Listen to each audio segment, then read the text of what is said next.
which team is up against what? Scouts and Tiny, which actually a lot of our commentators think that it will be the closest match. Scotland. Yeah, there is Scotland Tiny. Alright, so hey guys, good evening and welcome to the second match of the semi-finals, which takes place at 8 p.m. because both teams had issues and they agreed on this time. So we are up in Scout vs Tiny, and I'm joined by not Among Us or Jafet, but NX Official. Hello. Hello, so yeah. Yeah, this match Once actually again. hold on, I forgot to plug in my mic. Oops. Alright. Let me plug in my mic first.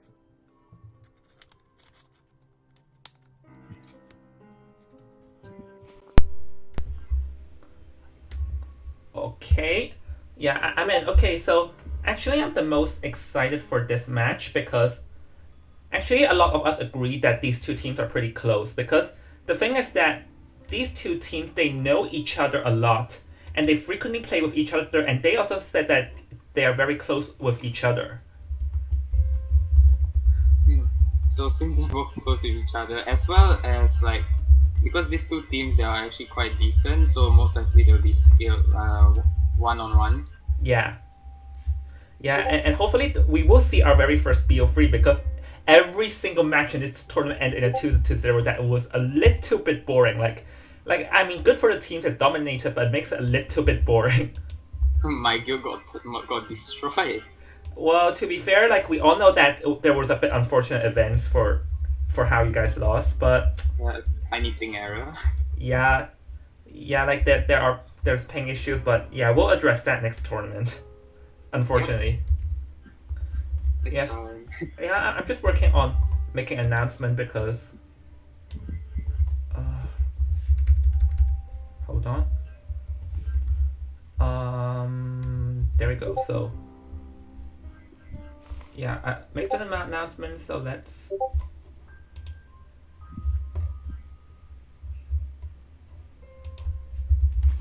All right. So okay. So I'm gonna update you because that Tiny won the coin flip and they chose Red Church, and Ooh. they chose Red Church, and then Scouts chose their survivors to go first. Alright. So survivors going first. Yeah, which is a bit, because like I feel like there's a tendency for in this tournament that people tend to choose Survivors like first. Hunter first. Tend to. Oh, I expect them to choose Survivor first, because those that can pick Survivor first, if they get like maybe a 3-man escape, then the Hunter on their team don't have to be pushed into like too much pressure. Oh yeah, then the Hunter can be less aggressive. Yeah, the Hunter can like take their time, don't need to stress too much. So I think it's actually quite decent for Survivors to go first. Oh, and just one question is, I hear some background noise at your side. Is it, or is that your mic? I'm just curious. Wait, there's what kind of background noises are there? Like some a wiki walkie noise when you speak, so, or maybe it's your mic. No clue. Oh no, my mic dying again. like I suggest you go into my stream and hear, because I hear some winky wonky noise Alright, give me a second. when you speak. So yeah, I feel like you have to look into that bit. Okay, so while we're at, all right, here's the band picks. Tiny's Hunter is up, and so we received the news is that wow, they're banning so fast that I don't even have time. I think the squishy sound is from me like saying the S word. Like when I say S, then there's like a like a very high pitched sound there. Okay, hold on. Let me just turn off my phone and check the stream to see if our voice is balanced. Alright. Yeah, because Like me, I know they're banning, so the Ford gets banned first, which is something. Yeah, some meta bans, to be fair. Ooh, a forward ban should actually most likely lead to a bonbon. Yeah, or it seems like Tiny does not want any stunners. Ooh. Well, hold on. I'm just gonna ask people in the chat if our voice is balanced.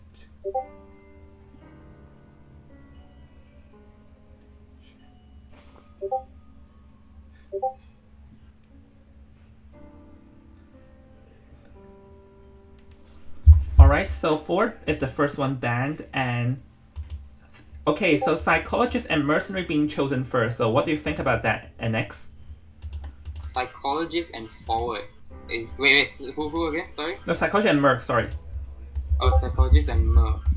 I think they're choosing characters that actually psychologist and merc combo is actually quite amazing because a merc can take multiple hits and like at least 3 hits before downing, and even though and which means he can do proper basement rescues and other rescues, and the psychologist can just heal him up whenever he needs it. Yeah, and I feel like the good thing is that the psychologist can nullify mercenaries debuff. Yeah. Because like we all know mercenary has a healing debuff, which the psychologist can completely nullify it. Psychologist says like it's no problem, no biggie. Yeah, because it completely bypassed the healing debuff. So, hold on. Yeah, the second band is acrobat. So hold on a second. I'm going to try and Acrobat and a forward band. hold on a second. Oh, sorry. Using Hunter.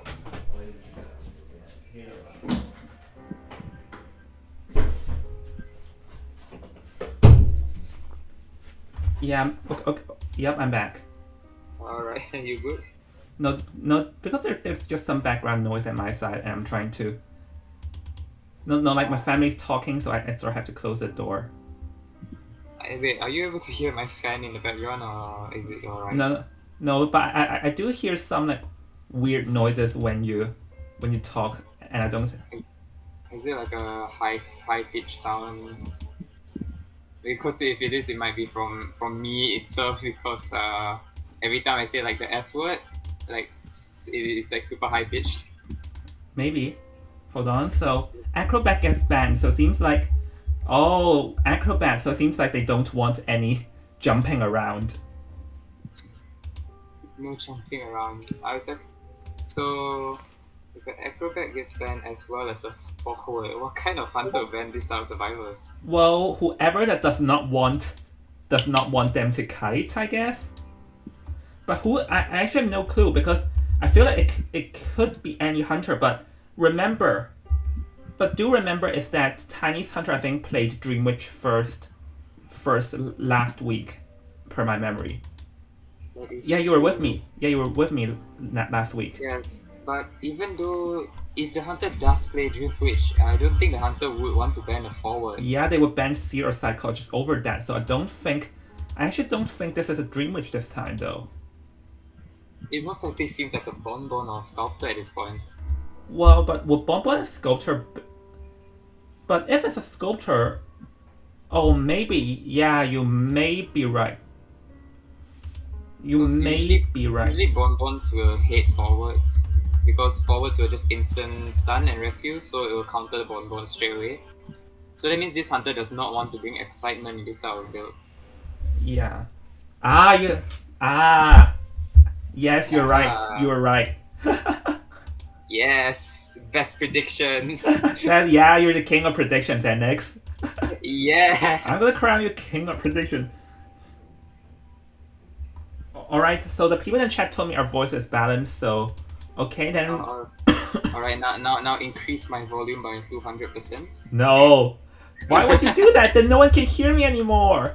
No. I'm the main commentator now. No, he replaced me. No. Alright, so let me just finish this fanpic screen up and wait, that's weird. The map vanished. That's weird. The map vanished? Yeah, because the map chosen was the Red Church. Oh, but did they delete it? Oh, the map's not in the option? Let me try again. Okay, it's back. Okay, so yeah, I believe this is the fanpic screen, and yes, actually. But I thought that Guard 26 would ban the Priestess over the Acrobat though, because Priestess support. And Guard 26 we all know his biggest weakness. Is that his biggest weakness is like people that can stop him from camping a chair. Yeah, but the other thing is that Guard 26 he just like doesn't have Like guard 26 just like walks way too slow because of his short legs. That's being short legs phobia, something like that.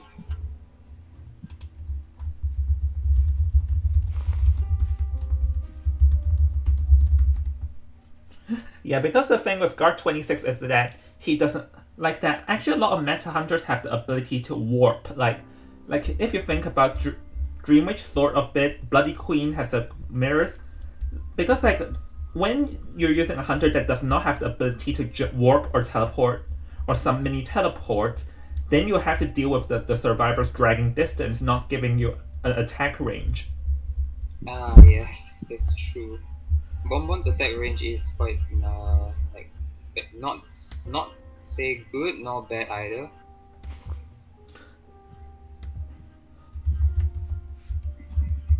Oh wait, sorry, I didn't see your invite. Could you invite me again? Oh, or sure. I think I need your help to add someone in later. I think, Oh, but sure, sure. yeah. Not sure That'll be if for I have them later. added. That'll be for later. Alright.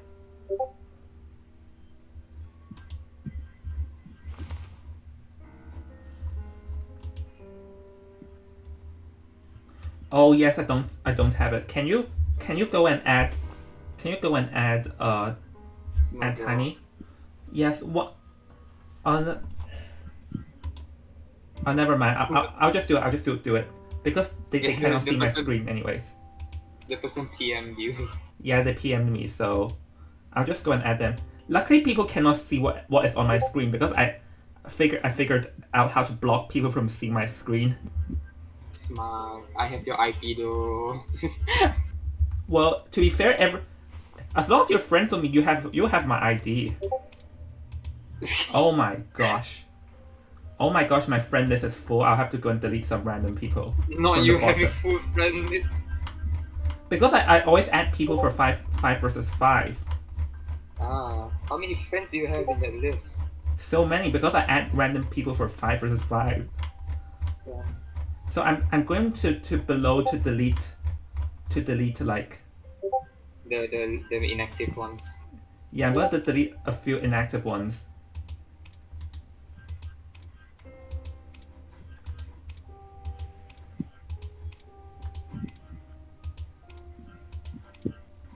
Okay. Yeah, let's delete a few more. We're good. Coron saying the legend of the acrobat band passed on from generations to generations. Generation. Well, to be fair, Acrobat is now meta. That is true.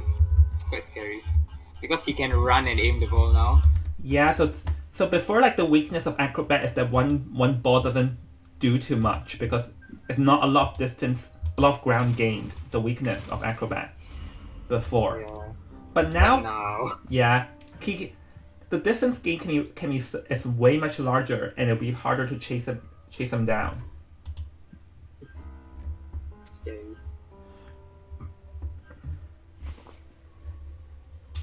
I think I'll have to try and add Snowdrop again. I think.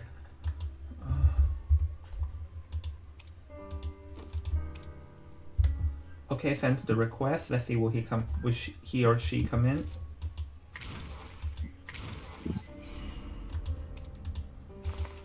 What is the chat in the live stream? What's going on at the chat? Let me see. So one person says, "Yeah, go scouts, scouts, scouts. Hello, do your shoes need shining? Scouts, please. Do you need coffee? Come back, please. Don't go away from me. Scouts, please." People having fun in the chat. Yeah. Okay, let's see. They. Yeah, I can still hear background noise, but well, nothing I can do about that. Nothing we can do about that. Wait, you can hear my background noise? Yeah, some wink for I shall turn off my fan. Give me a some second. noise.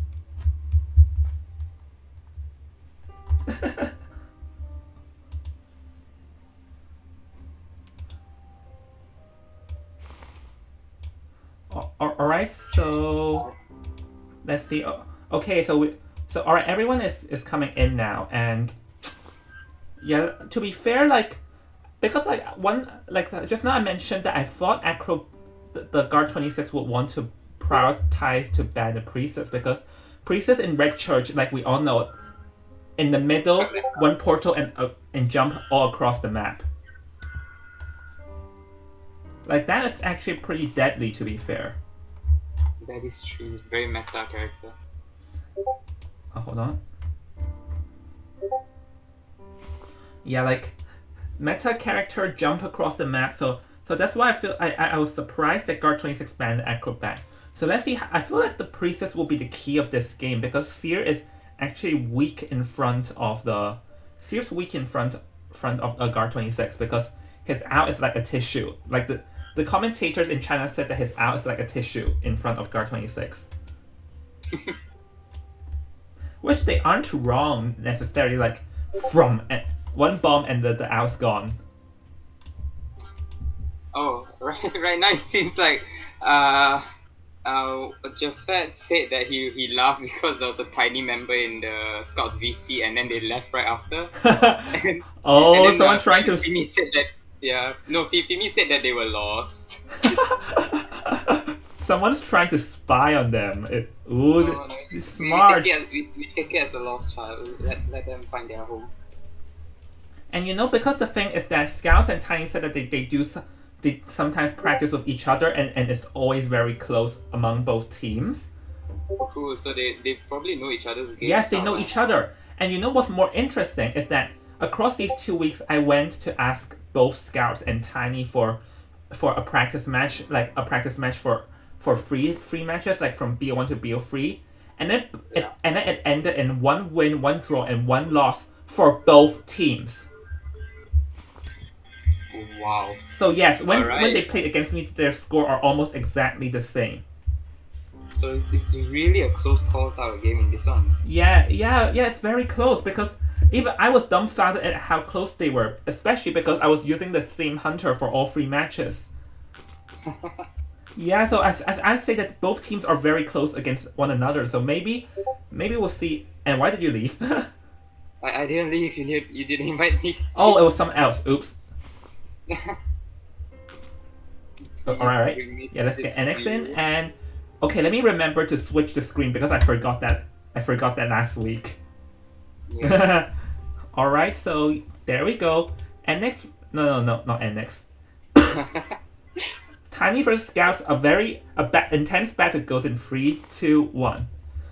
The thing is that both teams know each other, so both teams and I know for a fact that both teams have studied each other to prepare for this. So this is going to be very exciting when both teams know each other for so long.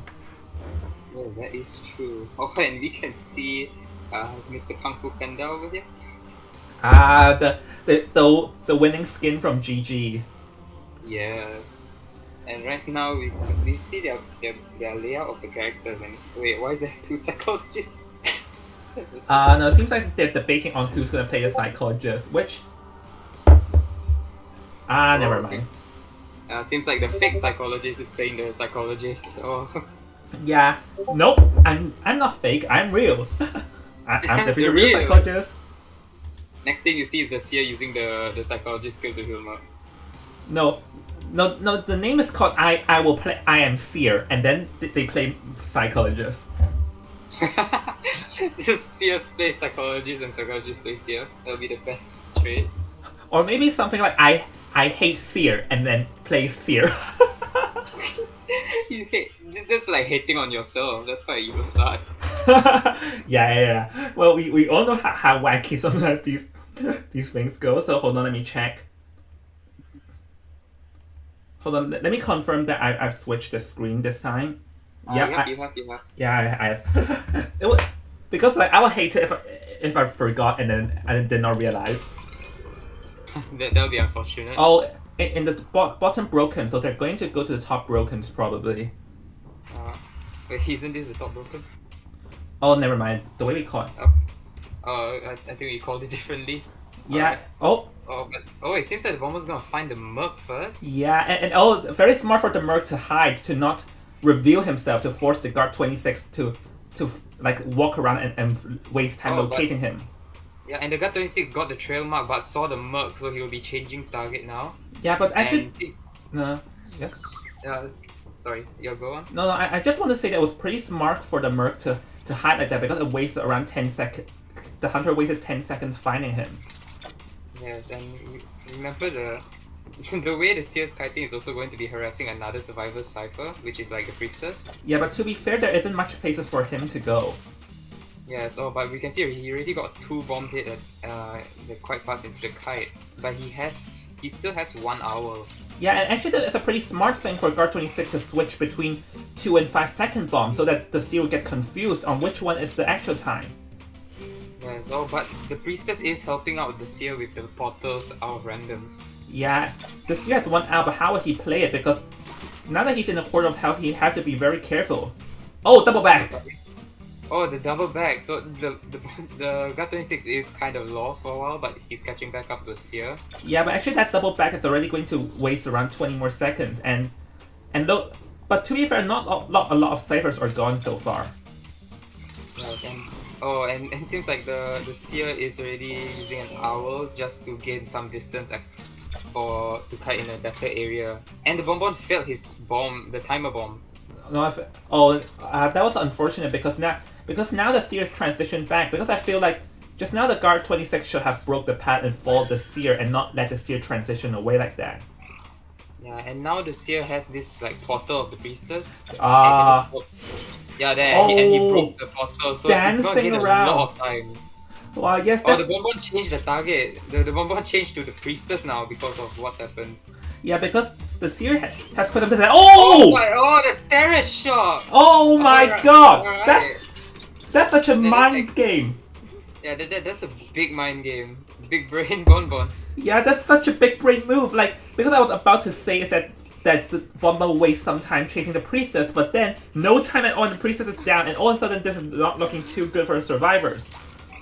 Yes, however, they already have 2 ciphers down, and the psychologist cipher is 48. So now all the merc has to do is do a proper perfect rescue. Yeah, and if he does this rescue, he can change the entire game. Yeah, so let's see how the merc do the rescue, because we all know bonbon's real strength is in camping, because you can see the bombs all over the place now. Yes. So everything depends on would the merc do this rescue. But he did pull off a rescue, but the priestess is gonna get hit 1 more time. Yeah. However, 2 ciphers are being worked on. Actually, 3 at this point. Yeah. All 3 ciphers are all half gone, and I think Guard 26 realized what is going on as he's going to charge for it now. Yes, he's going to start like harassing different ciphers, so he might actually lose the priestess in this one. Yeah, but to be fair, so it's a double knock, so he can slow down the cipher progress. Yes, and to be fair, actually that's pretty good for the bonbon now, because like no one dares to rescue. Like, does a psychologist even dare to rescue in a situation like this? I don't really think so, to be fair. Yeah, plus the last cipher is in the middle, so the cipher progress is going to be quite slow, so the Seer might actually not get rescued at all. Yeah, I feel like the survivors would likely sell out the Seer because like there's no way they're decoding the cipher at the middle, and the priestess decoding a new cipher now, but there won't be enough time. Yes, unless the psychologist is able to pull off an after half rescue. If not, it will most likely end up with a draw in the game or even a loss. Oh, but seems like the Guard 26 wants to charge out now because he's worried that the ciphers may get primed, but that's giving the psychologist a free rescue though. Yes, and psychologist got the free rescue on the Seer. So the Seer is teleporting to the priestess, which is not really a good idea because the priestess should have all her portals set up ready to actually kite. Yeah, priestess had free portals, so it will take. Oh, never mind. Oh, but the bomb hit. Yeah, the bombs actually got the priestess back down, but now they're rushing the middle cipher, which actually can change almost the entire game because of this. Yeah, I'll agree about that, because teleporting now is not a good idea, because I feel like just now if he just guarded the Seer like naturally, I feel like it would have been a draw, because there's no way the Seer would, like, no way the psychologist would dare to rescue. Yes, and now because of this, it seems like the ciphers already primed. The Seer's waiting, and because of this, but the priestess is AFK. Seems like there is a slight technical difficulty. Yeah. Probably a lag. Yeah, probably the cycle the priestess lagged. So, but to be fair, that won't affect too much because the guard 26 will just knock him anyways. But Yeah, and at the same time, the Cypher's prime for this year. yeah, I honestly feel like I understand why the guard 26 changed the target for the first time. He didn't want the Cypher Rush to actually complete, but he forgotten the middle Cypher can be completed afterwards. Oh. Alright, so it seems like Jafet told me that. Alright, Jafet told me it's okay, free. Okay, let's see what's gonna happen now. Oh! Oh, and the Cypher popped at a wrong timing. I think it's because of that pause, so it made them panic and popped it. So now Priestess will be dying, and then now the Bonbon will be going to Wedding because 2 survivors are there right now. Yeah, that's actually an unfortunate situation. That pause caused them to like. That pause caused them to do something they didn't mean to do. Yeah, so now, but then the dungeon is at top broken, so if Hunter does continue chasing the Merc might be able to escape through the dungeon. The Merc says one elbow pad, but the Psychologist will have to run all the way. Oh, got tricked! Oh, he got tricked by the Hunter, so now it seems most likely like it's gonna end up with a draw based on how it works. Yeah. And from what we can see, the Psychologist just opened the gate and the Seer is also running out with her, so this will be a draw for Scouts. Oh, yeah, I feel like that was unfortunate that pause came in such a bad timing, I would say. Yes, I agree. Yeah, I'll have to think. But, stuff like that, sometimes stuff like that happens. Yes. That's quite unfortunate though. But it would have been good if the Guard 26 didn't have detention. Because he would have hit Priestess while Priestess is at full health during that moment and Priestess could just boost away. Yeah, but this Guard 26 brought detention because I believe they do not want to risk getting for escape because getting for escape is so deadly. Yes, I agree. Yeah. Jafet told me that they were decoding when the pause happened so they can't do anything, but just now I felt like it was it the survivors were the ones who paused it, right? Yes, the Priestess was the one that actually paused it themselves. Yeah, so to be fair, there isn't much. It's sort of their fault for having this to happen, sort of. Yeah. So I think probably one of them had like a little ping issue. Yeah. I saw the Priestess freezing. Yeah, no. My point of view, from how I see it, the Priestess froze because the Priestess was the one that paused the time. Oh, okay. I think something was up during that time, but we're not sure. Whatever. So, anyways, this game goes to a draw. Anyways, this game is a draw, and I honestly feel like the Guard 26 has the Guard 26 moves were pretty good, but I just feel like some decisions has a bit to be desired, especially when he charged out because I feel like he miscalculated the Cypher progress over there. I think the Guard 26 was just scared that the Cypher might actually pop early and someone will actually rescue. And another part is that when the Seer used his out, he just sort of waited around and tried to bomb the Seer out, which I feel like all he had to do is to just continue to break up the pallet, continue to chase the Seer and knock the Seer down normally rather than trying to bomb it out because he failed the bomb and then the Seer already dashed into the church. I feel like that was another debatable move from Bonbon. Yes, because usually Bonbons will want to bomb you instead of like basic hitting you, because bombing you down is gonna be easier for the Bonbon to actually just hurriedly pick you up and finish the game. Yeah, so I feel like these two parts are like as a bit debate. These two parts moves are a bit debatable from the Bonbon, but I was so shocked when the Bonbon made that blink terror shock. That was such a good move. Yes, that prediction that's going in the highlight reels for sure. Yes, it's 100% highlights. Congratulations, you locked yourself in the top 5. That's straight away locked up in the top 5. Definitely. Yes, there's no way I'm not including that. Yeah, that blink was actually quite. That was quite amazing though, from how I saw.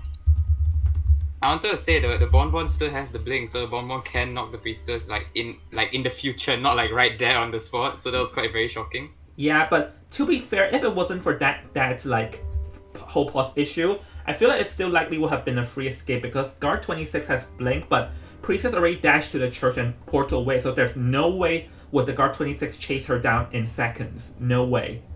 Yes, that's true. So, yeah, we're going to go in the second game, and actually this I actually believe is one of the few drawing games, because so far all the matches are pretty one-sided, and this is one of the few games that where the start is like not one-sided. They're both worthy opponents to each other. Yeah, because they're both worthy because both of them said that they respect how strong the other side are, and they know each other. Here's the thing, they know each other kind of a lot, so that means they prepared for that. Mm-hmm. And from how I see right now, I'm seeing like you did say Scouts Hunter to ban one, and then I just see multiple names coming in. So it's a little confusing. Okay. No, I think I get what they mean. Oh, they're just speed running it already at this point, right? Okay, yeah, they are speed running. Yeah, right? this is such unexpected, because like normally it takes around 1 to 2 minutes, but they're speed running it. They're just speed running what to ban and what to pick at this point. They planned this from the start. They planned who to win and who to draw.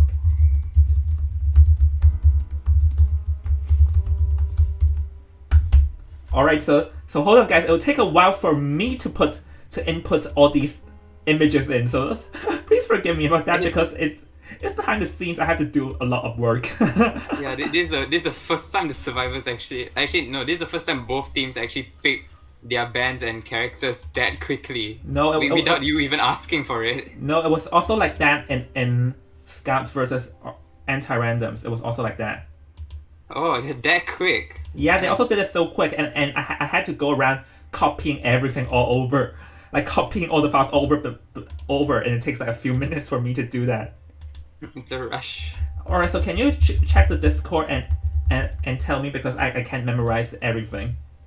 So the Seer is banned. Yeah. Forward and Priestess got chosen. Alright, hold on. Alright. So Seer gets banned, which is pretty much a standard ban for any non-single hunter. Yeah. And then... because like from what we saw from Corone is that last week he played Breaking Wheel first, so I wonder, would that be the case? Yes, and we already got the hunter. We already know what the hunter is because of their speedrun. Okay, right. Don't spoil for me yet. Yeah, while I'm working. I won't spoil. Yeah. Alright, so yeah, I feel like because like Corone played Breaking Wheel, and this map for Breaking Wheel, I'll say it's not the best map, but not exactly the worst map as well. It's sort of like because Breaking Wheel can counter the survivors in the back gate area instead. Yeah, but there are also some windows for the survivors to play around in, to be fair. Yes, that is true.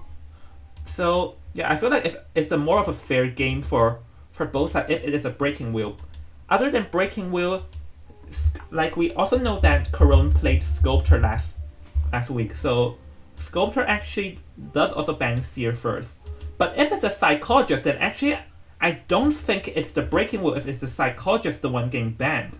Because Breaking Wheel does not ban the Psychologist. Breaking Wheel loves Psychologists. I'll say that. That is true, and Psychologists did get banned. So I honestly feel like if they're gonna ban the Psychologist, I feel like there's only one hunter that would do that. Who do you think the hunter would be? And it starts with a D and ends with an H. And then ends with a what? H. Ick? H. Dream Witch. Oh, Dream Witch. I feel like it's a Even Dream I Witch. don't know. I honestly feel like it's highly likely a Dream Witch, because Dream Witch is afraid of the Psychologist. Yes, And Dream Witch will ban Seer, so let's see, am I right? However... Let's see. Oh! Huh? However, you were wrong. What? Quite What? a shock, isn't it? But why would like, I'm a bit stunned. Why would, if you're like, we all know that Corone has Breaking Wheel, but why would a Breaking Wheel ban the Psychologist? This is a pretty like unoriginal decision. I think Corone originally planned to play Breaking Wheel based on the bans, but then because of the survivors probably knowing that Corone is going to play Breaking Wheel, they decided to pick they decided to pick they okay, sorry. Because they know that Corone is going to play probably a sculptor, they decided to pick Mercenary and Ento, which both can actually potentially counter the sculptor. So Corone ended up picking a Breaking Wheel. Ah, I see it. But here, I also think another partial reason is Dreamwitch is afraid of the entomologist. Oh, that is true because the leech can actually get slowed down real quick. Yeah, especially like when the Dreamwitch uses the patroller, the entomologist bugs can just shove her away and make it a complete nightmare to chase down. Yes, that's true. Yes, you're the hunter, NX. Go and do an Yes. exhibition match for us. No, I'm gonna get killed by this team. Well. Alright, so if both teams ended with a draw, so I do wonder what would the choices for both teams to be this time. Will they play aggressive and try to earn a point, or would they just play it safe? Or would they just go ahead and play it safe? Well, because they did get a draw from the last game, most likely their hunter will be playing quite safe instead. Yeah, I also do think that they would more lean to safe, because if they aggressive and it backfires, then it's even worse. They can actually just play it safe and find an opportunity for the later game. Yes, that's true. So Cool, we see a lot of nice skins here. all the skins that I want, but I have no S tier skins. Oh, you can see. I still find it concerning that the Breaking Wheels one like torn clothes skin is like looks like it's just bleeding at that point. Oh yeah, you're right. It's quite scary to look at. Not gonna lie. I'm actually more excited. Like, let's analyze this team, shall we? So Ford, Priestess, Ento, and Merc. Actually, this is a very rough team for the Breaking Wheel to play against, if you ask me. Yes, but at the same time, it's also bad for the survivors as well because the decoding progress is going to be like quite slow due to the Merc and forward playing. Yes, Entomologist is the only one that has a normal decoding speed. Everyone, other than the Ford, everyone decodes so slow in this team. Yes. So, and Breaking Wheel can potentially counter a Priestess and a forward at the same time. Well, Ford, not exactly, because it depends on what the Breaking Wheel brings. If the Breaking Wheel brings Blink, then the Breaking Wheel might not be able to deal with a Ford that harassing. That is true. Because like they'll have to waste quite a lot of time to go out to charge it. And if they bring excitement, then how are you going to chase the first survivor? Yes, and from how you can see, the Breaking Wheel already spawned near graveyard area and went into wheel form, and he seems to be going to top broken, and he's going to find the forward first. That's not a person you want to find. So will he? I feel like he would try to do a few spikes before leaving.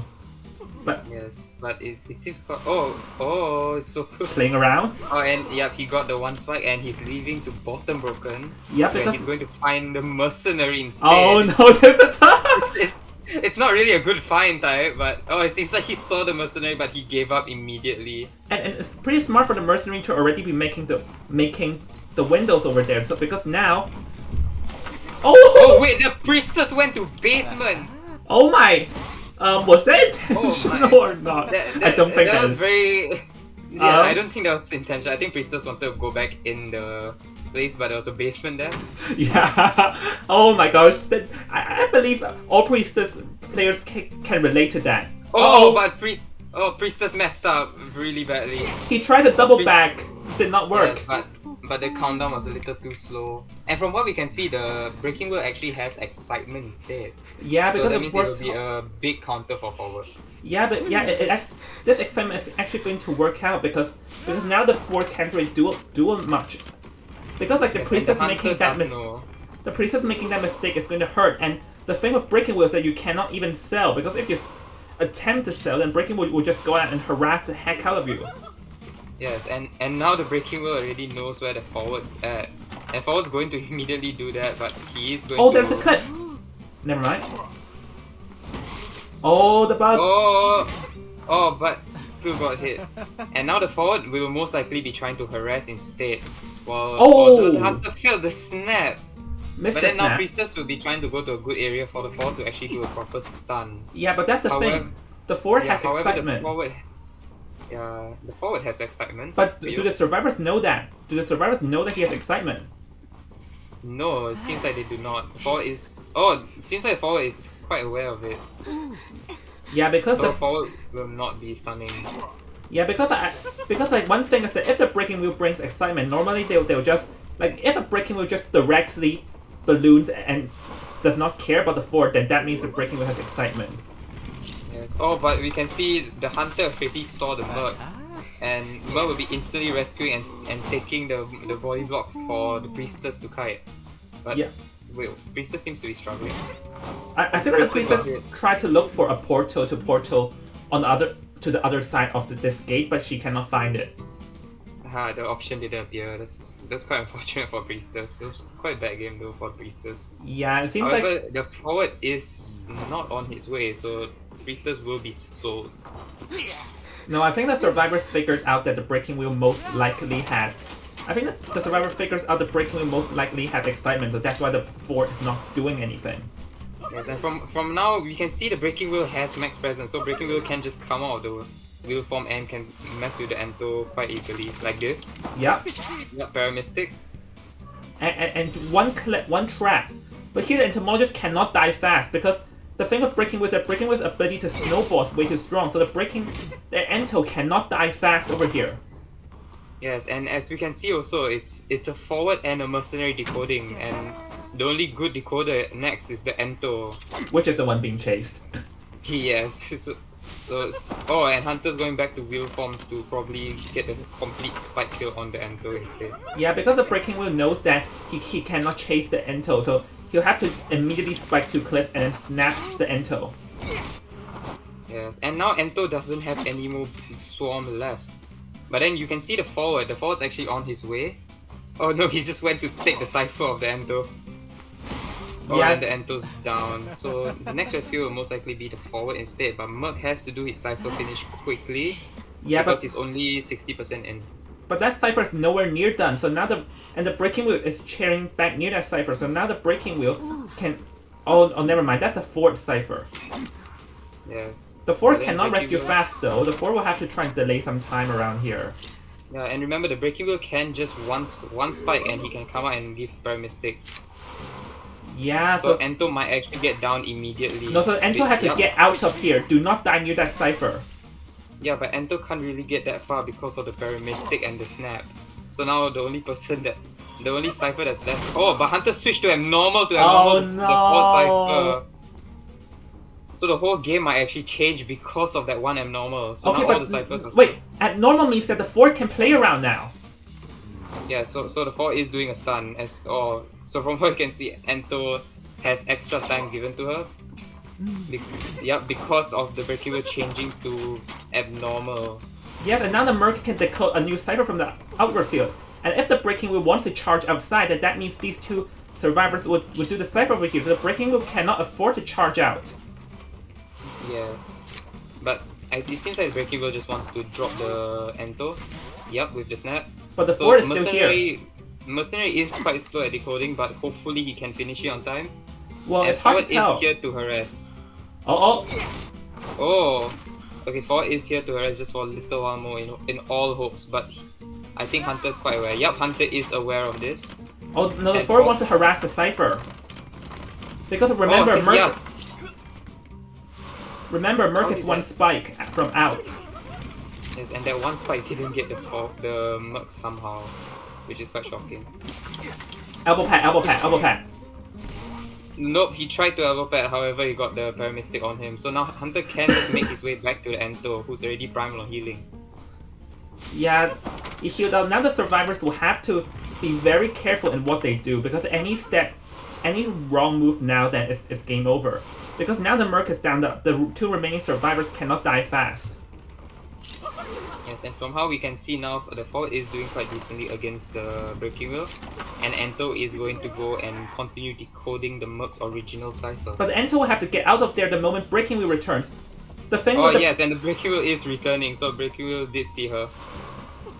Oh, and she did get one spike, and she's gonna get Paramystic.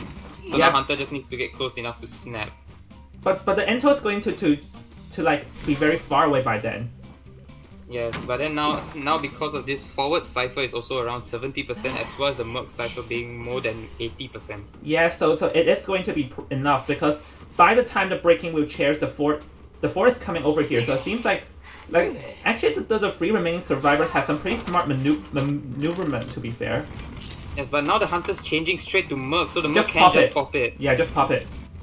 Yeah, and because the Merc just popped it, the Ento can get out of there and actually escape from the Hunter. Yeah, so now I feel like the plan is for the Breaking Wheel, we will just have to find Ento or just one survivor and target them for good, and don't try to change or it will backfire. Yes, and from the looks of it, it seems like the Hunter is going straight for the forward instead of anyone else. Because here's the thing, the dungeon is over there, so if he chases Ento, what happens if the Ento somehow takes long enough to get to the dungeon? Yes, but remember the forward still has a little bit of his ball left, so he can just kite for a little longer. Yeah. Oh, but he did get the trap, so it can be an escape for two survivors. Merc's gate is open already, and Ento is making her way to the back gate already by now. Ento is kind of far from there though, but to be fair, the Merc can rescue, so the Merc will have to get out of the gate on standby, I feel like. Yes, and Hunter's already in wheel form, so the Hunter is already making his way to the back gate, but they both already escaped. So it's another draw for both teams. For the first time in this tournament, we will have a BO3 for the first time in the semifinals. It's quite shocking for them to just have 2 draws and a goal. No, I honestly feel like while the Hunter did pretty good, I have to applaud the survivors. The survivors also did, like, the Hunter was pretty smart in disrupting the survivors, but the survivors also did pretty good, like dragging here and dragging there and not going down fast because like the priestess elimination is actually kind of early. But so if anyone dies fast over there, then it will be game over. But the 3 remaining survivors all kited pretty good and kited for a decent amount of time. That is true.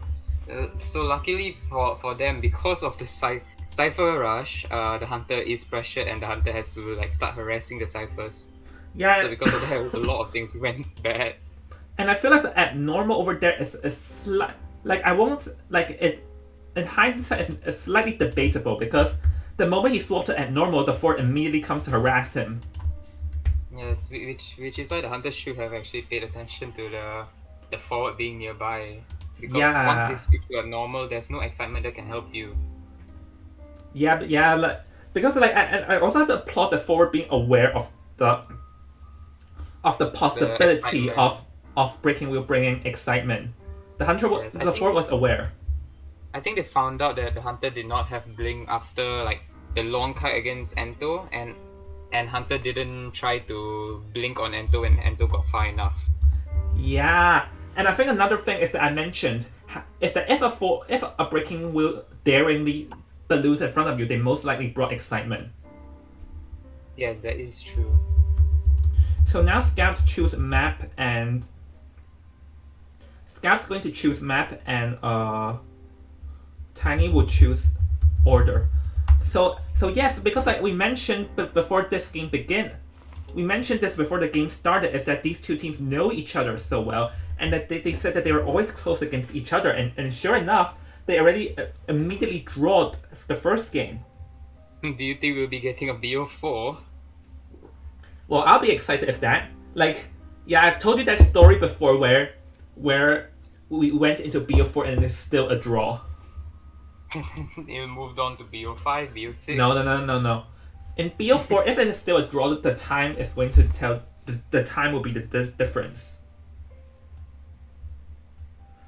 Like the time will be different. So if say both teams have a draw, then whichever team escapes faster will win. Yes, that is true. So I honestly feel like the priestess made a few errors, especially that one when she when you zoomed into the basement. I guess it's I expected because a lot of priestess mains accidentally do that, like because they didn't pay attention for the basement mark.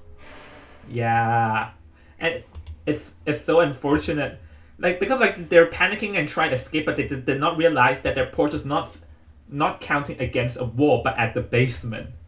Yeah, it's quite difficult to use that. Well, yeah, and if I'm the priestess and I saw that, I would literally scream.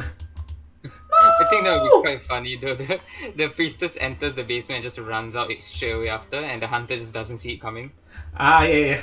No, because like when I play Hunter, I also okay. Like I did see that a few times, and I'm like, oh, well, okay. So thanks for that, I guess.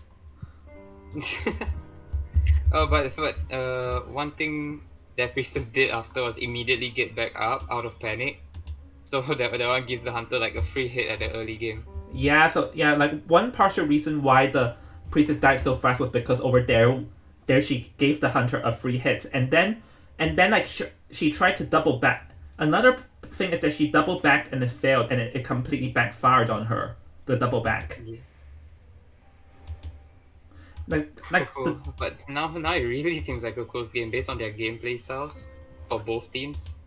yeah, it is close. Yeah, and honestly, like the double back though.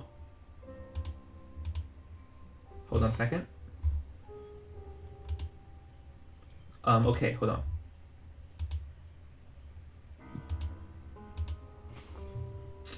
I can see you changing your screens. I saw No, like a something was weird. Something was weird on the band pic just now.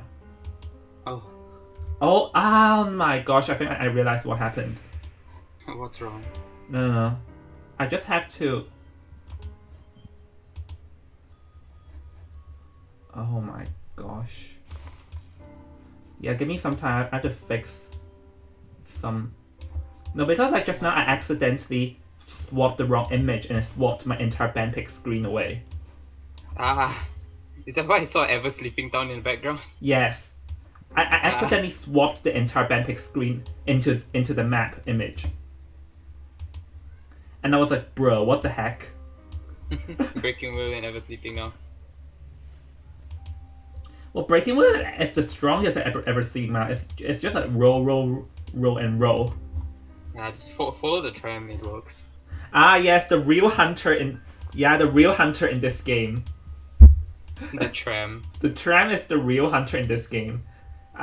Like you're a survivor, man. Do you have some incidents where you're panicking from the hunter and then got crashed by a tram? Not really. I witnessed Hunter get destroyed by trams after hitting a survivor. But then the ones that like the occasions where I get hit by a tram is like usually at the start of the game where we spawn, like when the game spawns in Ever Sleeping, the tram is always at one of the gate, right? Yeah. Yeah, and then I spawn like at the next stop for the tram to go to. So I just run without looking, and then the tram just hits me, and I just wait there. Oops. I'll be there. I'll be like telling my duo partner. I'll be like, I'm sorry. Please wait for a little while. I'm sorry. I just got stunned by a train for no reason. So please wait for me. Technical difficulties, decoding a little slow. Don't know why. Oh, technical difficulties involved getting crashed by a tram for not looking. Then this is why we are told to look left and right when crossing a road. Yeah, I feel like this game teaches us a good life lesson. Always look left and right before crossing the road. Always. Actually, this game is quite good for survivors. It teaches you to be aware of your full surrounding. Yeah, this actually teaches us to do it in real life. And then I realized how bad I am at looking at my surroundings. I go into every problem.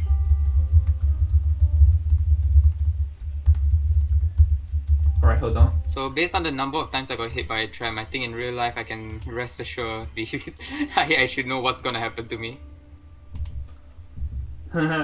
Yeah, well, you have to watch in real life because this is not in the game where you only get stunned for 5 seconds. In real life, imagine just 5 seconds I get back up, just like, shit, my bad. Like, oh, nothing happened. I totally did not just get crushed by a tram. My attack recovery is fast, okay? My recovery speed is very fast, don't worry. Vroom. I'm back. 1 second, my I'm way. back. Just imagine a guy gets hit by something, like he gets knocked out and then he stands back up, just like, oh sorry, I choose the stun recovery quick. I'm like, bro, what the heck? This is not a real life. Or no. Imagine if you can bring something like the tension real life and then boom boom boom boom. Detention real life. You see a guy walking by you with red eyes. Just red glowing fiery eyes just walking by you. Just like, oh, sorry, my bad. But someone with red eyes, like imagine that like this is like a vampire movie or something. It becomes a vampire movie. Oh hey, or wait, what other person would look interesting in real life? Hold on. No. Looking at hunter or survivor, I think photographer would be like the best like Europe kind of guy.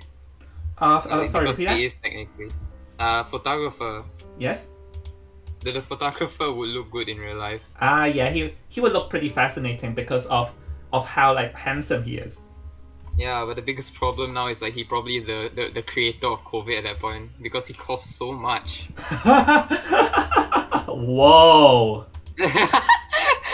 I'm gonna get so much hate for just being mean to Joe Short. Whoa, the shade, man. Hold on. But imagine if stuff like the Expo who has no head, a Soul Weaver who is angry. No! Not the Expo with no head. No. And okay. So yeah, we've already had a few bans, Seer and Priestess. So yeah, like there's not much for me to say other than standard. Mm-hmm. Yeah, it is a standard. We are playing in Ever Sleeping, and if this hunter isn't banned, it's gonna be a whole hectic problem already for the survivors. Yeah, so of course like Forward and wait, who's chosen again? I forgot. Forward and Psychologist, not surprising, and they also immediately banned the Breaking Wheel, which is not surprising because you don't want to allow Breaking Wheel main to play Breaking Wheel at Ever Sleeping Town. Yes, who would want to go against a Breaking Wheel in that map? That's like the only best place to kite that Breaking Wheel is in Graveyard. Nowhere else. Yeah, because like no. To be fair, there are a few places with windows that they can play around, but it doesn't help too much because there's just too many open areas in this map. Yeah, so Breaking Wheel can just like leave you and go somewhere else, and you're like dead. Yeah, like clack dead. Because like like in this map and in Moonlit is maps where the Breaking Wheel is very very strong in, to be honest. So we've just received the news. The third ban will be the Mercenary, which is honestly not too surprising because as soon as the Seer and like we all expected them to choose between the Forward Mercenary and, to be fair. It's true. So now, because of this kind of ban, we kind of know we kind of have like a little idea of what the hunter would be, right? Hold on, let me check the ban again. So Seer, Priestess, and Merc. Huh.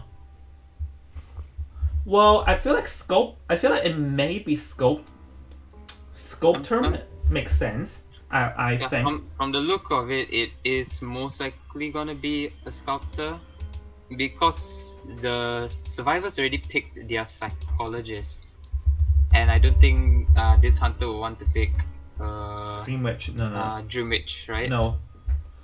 Well, yeah, okay, so far, like from our competition data, we do know that Corone only showed his Sculptor and Dream Witch so far. Sculptor and Breaking Wheel so far. So, and I feel like if it is going to be a Sculptor, this ban completely makes sense.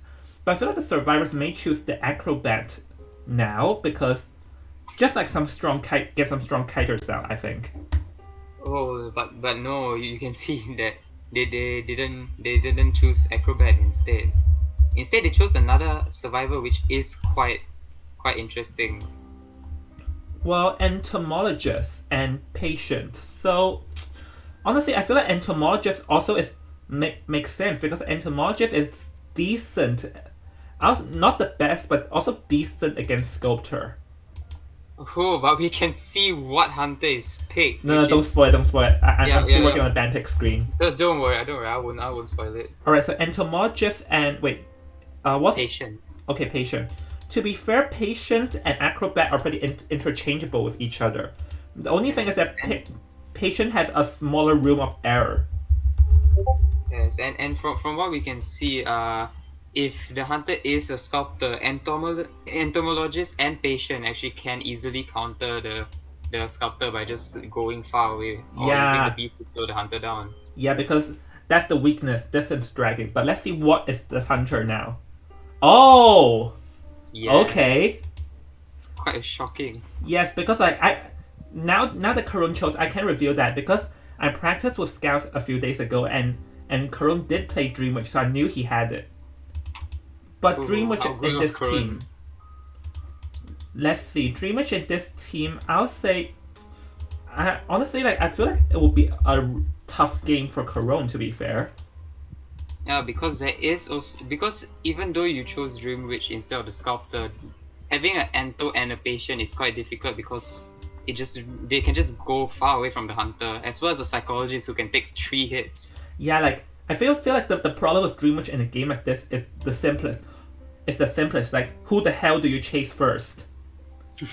I think at this point they might actually chase the forward first because you know for, forward stun one, the other one can come to life. No, no, no! You cannot exactly chase the fort first. The fort dashes out of your patroller range. Oh yeah, that is true. So if the Dream Witch does bring a patroller first, most likely they will want to chase a patient instead of Ento. Yeah, because like on theory, anyone can do a decent kite in front of the Dream Witch. So if this Dream Witch wants to do good against this team, they have to be very proficient because on paper any one of these survivors can do a decent kite. And I have played against Corone a lot of times in rank, and Corone is a very scary hunter.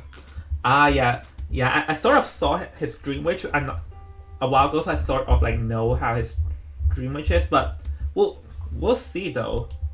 So, but hold on a second. If Wait. anyone, no, you're not in Sorry, yet. could Yeah. yes, please invite me again. I got invited by 2 other people. Let me get Jafet in as well. Alright. Okay, seems like I Jafet. think I think I'm having Wi-Fi issues. My ping from last game was 200 plus. Whoa. Okay, seems like. Well, Jafet's not in, so now we'll just go. Alright. Wait, okay, now mind. Oh, I want to say Jafet asked if you can invite him. I like invited you 4 times, and there's proof on the stream. The stream even showed the invite. Yeah, the stream showed me inviting Jafet like 4 times. Ah well. So Ooh, a Dream Witch with default skin. That's the scariest of all. well, let's see, because I honestly feel like this Dream Witch has a rough game, and they must be very proficient, because if they miss one chat opportunity, then the survivor may use their ability to jump away. So they have to be very good and catch every opportunity available.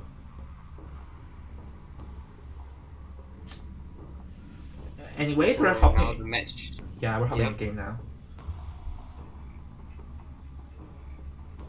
Well, How do you think this match is gonna go? hard to tell, because I'll say this, on paper, Dream Witch will have a tough game. I'm gonna be saying this. Yeah, Dream Witch is good for the last game because usually survivors will have to prime 2 ciphers instead of 1.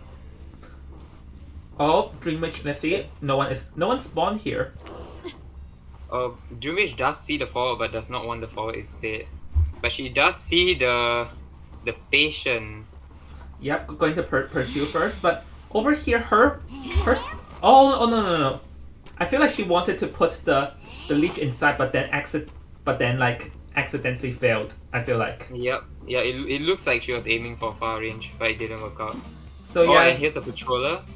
So yeah, this forces the patrol out first, and let's see, can the patient use his hook to jump away while having a patroller, or get the dogs out, which he did not. Oh, seems like he did not get the dogs out. And then now, from what we can see, the leech is on his way to the... Oh, but the psychologist is helping the patient gain a far distance. Well, look at this. The couple playing with each couple. other in a live stream. Yes. Just how amazing. Patient will have to But you can be see using the his other hooks now. patroller. Patient will have to but be now you using can his see the other hooks. patroller. Yeah, because the patient not using his patient should use the hooks the moment he saw the patroller. Otherwise, something like this will happen. Yes, however, you can see based on the hunter's strategy, hunter's trying to corner the patient, knowing that the patient will most likely get the patroller out of him. Yeah, but the hunter did not exactly pursue. And wait a minute. Oh, there's no hooking spots over here. Yes, unless he can. Was he able to hook that tree? No, because like over there are almost no spots because I feel like the dream witch the patient could have tried to hook at that single building just now. So yeah, I feel like and from what we can see, the forward is already here, and his cipher is like 70% at this point. yeah, but to be fair, like not a lot of ciphers are done because the survivors have been running around helping each other early game. Yes, that is true. And So- from how we can see, one of the hunter's leech is just waiting downstairs for the forward to get down. Yeah, but to be fair, the fort is going to do this rescue and oh. Oh, he just dashed away. Yeah, he does not want to give a double knockdown because if you get a double knockdown in front of a Dream Witch, it's almost game over. Yes, that is true. And then now the hunter's trying to circle the patient, but the bees are actually just harassing. And the psychologist is also trying to help buy time by having the patient have a speed run in it. Yeah, and see how the beast shoved that leech into the corner? Yeah, it just didn't allow the leech to go anywhere. Yeah, and I feel like the Dream Witch could have tried to like leech the psychologist now, but I guess leeching the fort now works, even though the fort is healed up. Yes, but then now we can see one of the leads just following. Oh! Seems like the patient felt his hook a little and got dropped. Yeah, that's what I mentioned before the game started. Is that Dream Witch has the patient has. But the forward is the forward failed the stun. Oh so no! He took a hit. Oh no! Like if that hits, that would have been deadly. That would have been a pellet stun as well. Yeah, because that's what I mentioned. Patient has a small room of error, unlike Acrobat. Yes, and now we can see the hunter's using the leech to actually get the go after the forward while using the main body and the other leech that she's gonna spawn for the psychologist. Yeah, but when psychologist almost got terror shock in that one though. But psychologist has no tide though. Yeah, so patient will be going down and there's no one that can actually harass. The survivors will have to, and the psychologist have to watch out because he's gonna switch to blink. But oh no, missed! Oh, but the failed blink. The hunter was trying to go for a terror shock. It seems like. Yeah, the hunter wanted to knock that psychologist down, but did not work. So now the survivors will have to clean that leech as soon as possible. Oh, and they did it. So now Ento will be trying to heal the forward. However, the hunter is already there watching them. So the hunter is going to leech the Ento. Yeah, because the thing is that the survivors healing spot were way too close to where the hunter chaired the patient. So that's why the Dream Witch can immediately locate them. Yes, and we can actually see the forward dashing far away. However, the hunter did catch. Another hunter stun! Pellet stun. That's lucky for the forward for the fast push of the pellet. Yeah, because just now the fort knows there's blink, so the fort immediately dashed out of blink range and managed to pass them second time. So that's a pretty smart move. Yes. However, you can see the hunter is watching the forward and the psychologist. I mean the Ento. So the leech is going to go after the Ento from the looks of it. Yeah, but that cipher at the center is prime. So let's see where the last cipher is. Yes, and from now we can see the Ento does not have any more bees, and the cipher is prime. So so they might be able to pop it. Well, the good thing for the hunter is harassing the forwards. That's the problem. Yeah, everyone is at half health now. The good thing about Dream Witch is that two of the remaining ciphers are pretty close to each other, but yes, there is one cipher that's far away. And the one weakness, I mean the one strength that Dream Witch have is camping at least two ciphers down. So survivors actually have to do separate ciphers instead. Yeah, against Dream Witch, one huge taboo is that if the three remaining ciphers are right next to each other, it's a huge taboo because then the Dream Witch can easily like camp around. But luckily for them, the ciphers are a little bit separate. Yes, and right now for a good thing is forward and entomologists are healing each other, so they can go back up to full health while psychologist is getting chat. Yeah, but I feel like this seems to be the case, but then they have to send one of them to immediately dash over here because the psychologist will be chaired at the basement now. Yes, and forward doesn't have much of a ball left. He has like 1% of his ball left. Yeah, yep, and I can hear background noise. Oh, oh. Well, so now, yeah, but the good thing is that just now, before dying, the psychologist forced out the Legion. Oh, this is such an early rescue though. Yeah. Oh, but forward is going back down to basement because of this label. Wait, sorry. Alright, but the psychologist cannot go down over here. If the psychologist goes down, then it will be GG. But luckily for her, this leech has no blank, luckily. So, yeah, now it's going to harass the... Oh, actually, the 3 remaining ciphers are pretty close to each other. This is actually not good news. Hold on. I totally did not see clearly. The 3 remaining ciphers are pretty close to each other. So this is actually one of the worst situations you can do in front of a Dream Witch. Oh no, seems like... like, look at this. 1 cipher at graveyard, 1 cipher at the second story, and 1 cipher at the side of the second story. They are all pretty close to each other. And that's not one thing you want to do. Why? Because then the Dream Witch can easily guard them because when they're so close to each other. And the survivors cannot do a single thing. That's quite sad though. Because now forward's gonna die, and then now the last 2 survivors are half health. Yeah. Yeah, because like notice how close the last 3 ciphers are. Oh yeah.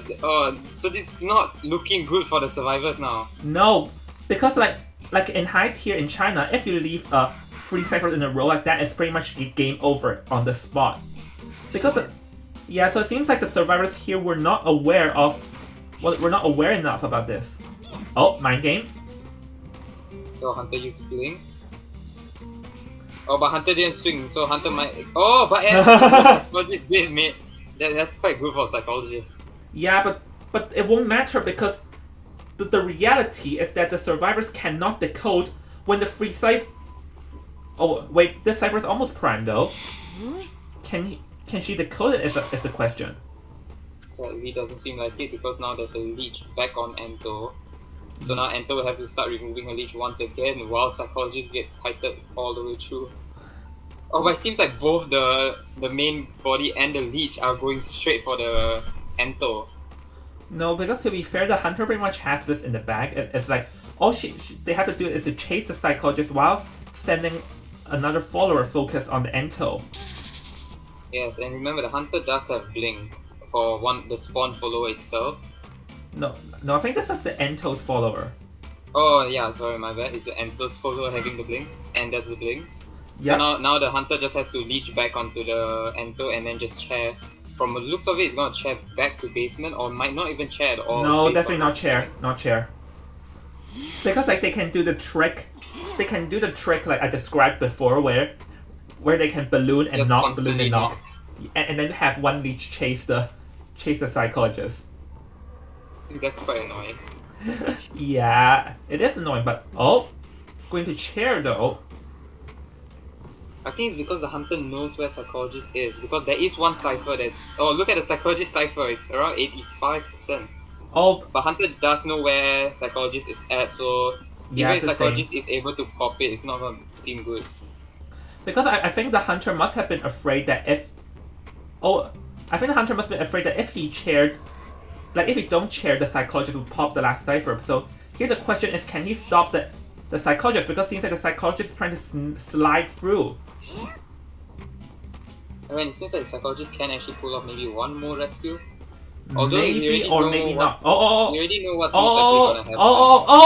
Whoa!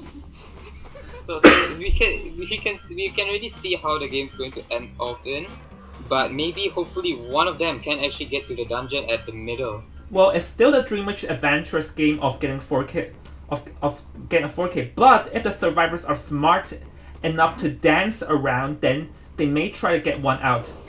But I'll say that this is still likely a 4K game. But if the survivors are smart in what they do next, then maybe they can get a 1 out. The Psychologist just ran past one of the leech with detention. That was funny. Well, here's the thing: is that there's an Ento leech, so So the Dream Witch will have to send one leech to guard the gate and the Ento leech to chase. And Ento will have to try to clean the leech as fast as possible. Yes, and from how we can see it now, it's like one of the main body is actually chasing down the psychologist. Blink. And the hunter does have blink, yeah. There's the blink, and then down. And then switch back to Ento. And then now the Ento's opening the gate, so the leech can. Oh, Ento can't open the gate, unfortunately. Well, but Ento can escape, like maybe, hopefully through dungeon. But psychologist, it is her first time on the chair, right? No, second. Oh, second. So Ento really has to hope to kite properly. But it will be tough. Hunter is bringing the leech downstairs now, so now the main body and the follower is gonna both get her away from the dungeon as well. Yeah, but it seems like the Dream Witch is actually a bit debatable because now actually if the Dream Witch really wants, he can just send one leech to always guard at the basement and one leech to chase the Ent over here. If that's yes, but I think Hunter's very confident because now you can see the leech and the main body is there. Oh, but the one missed though. So but Hunter did. That's the hit. Yep, and that's game.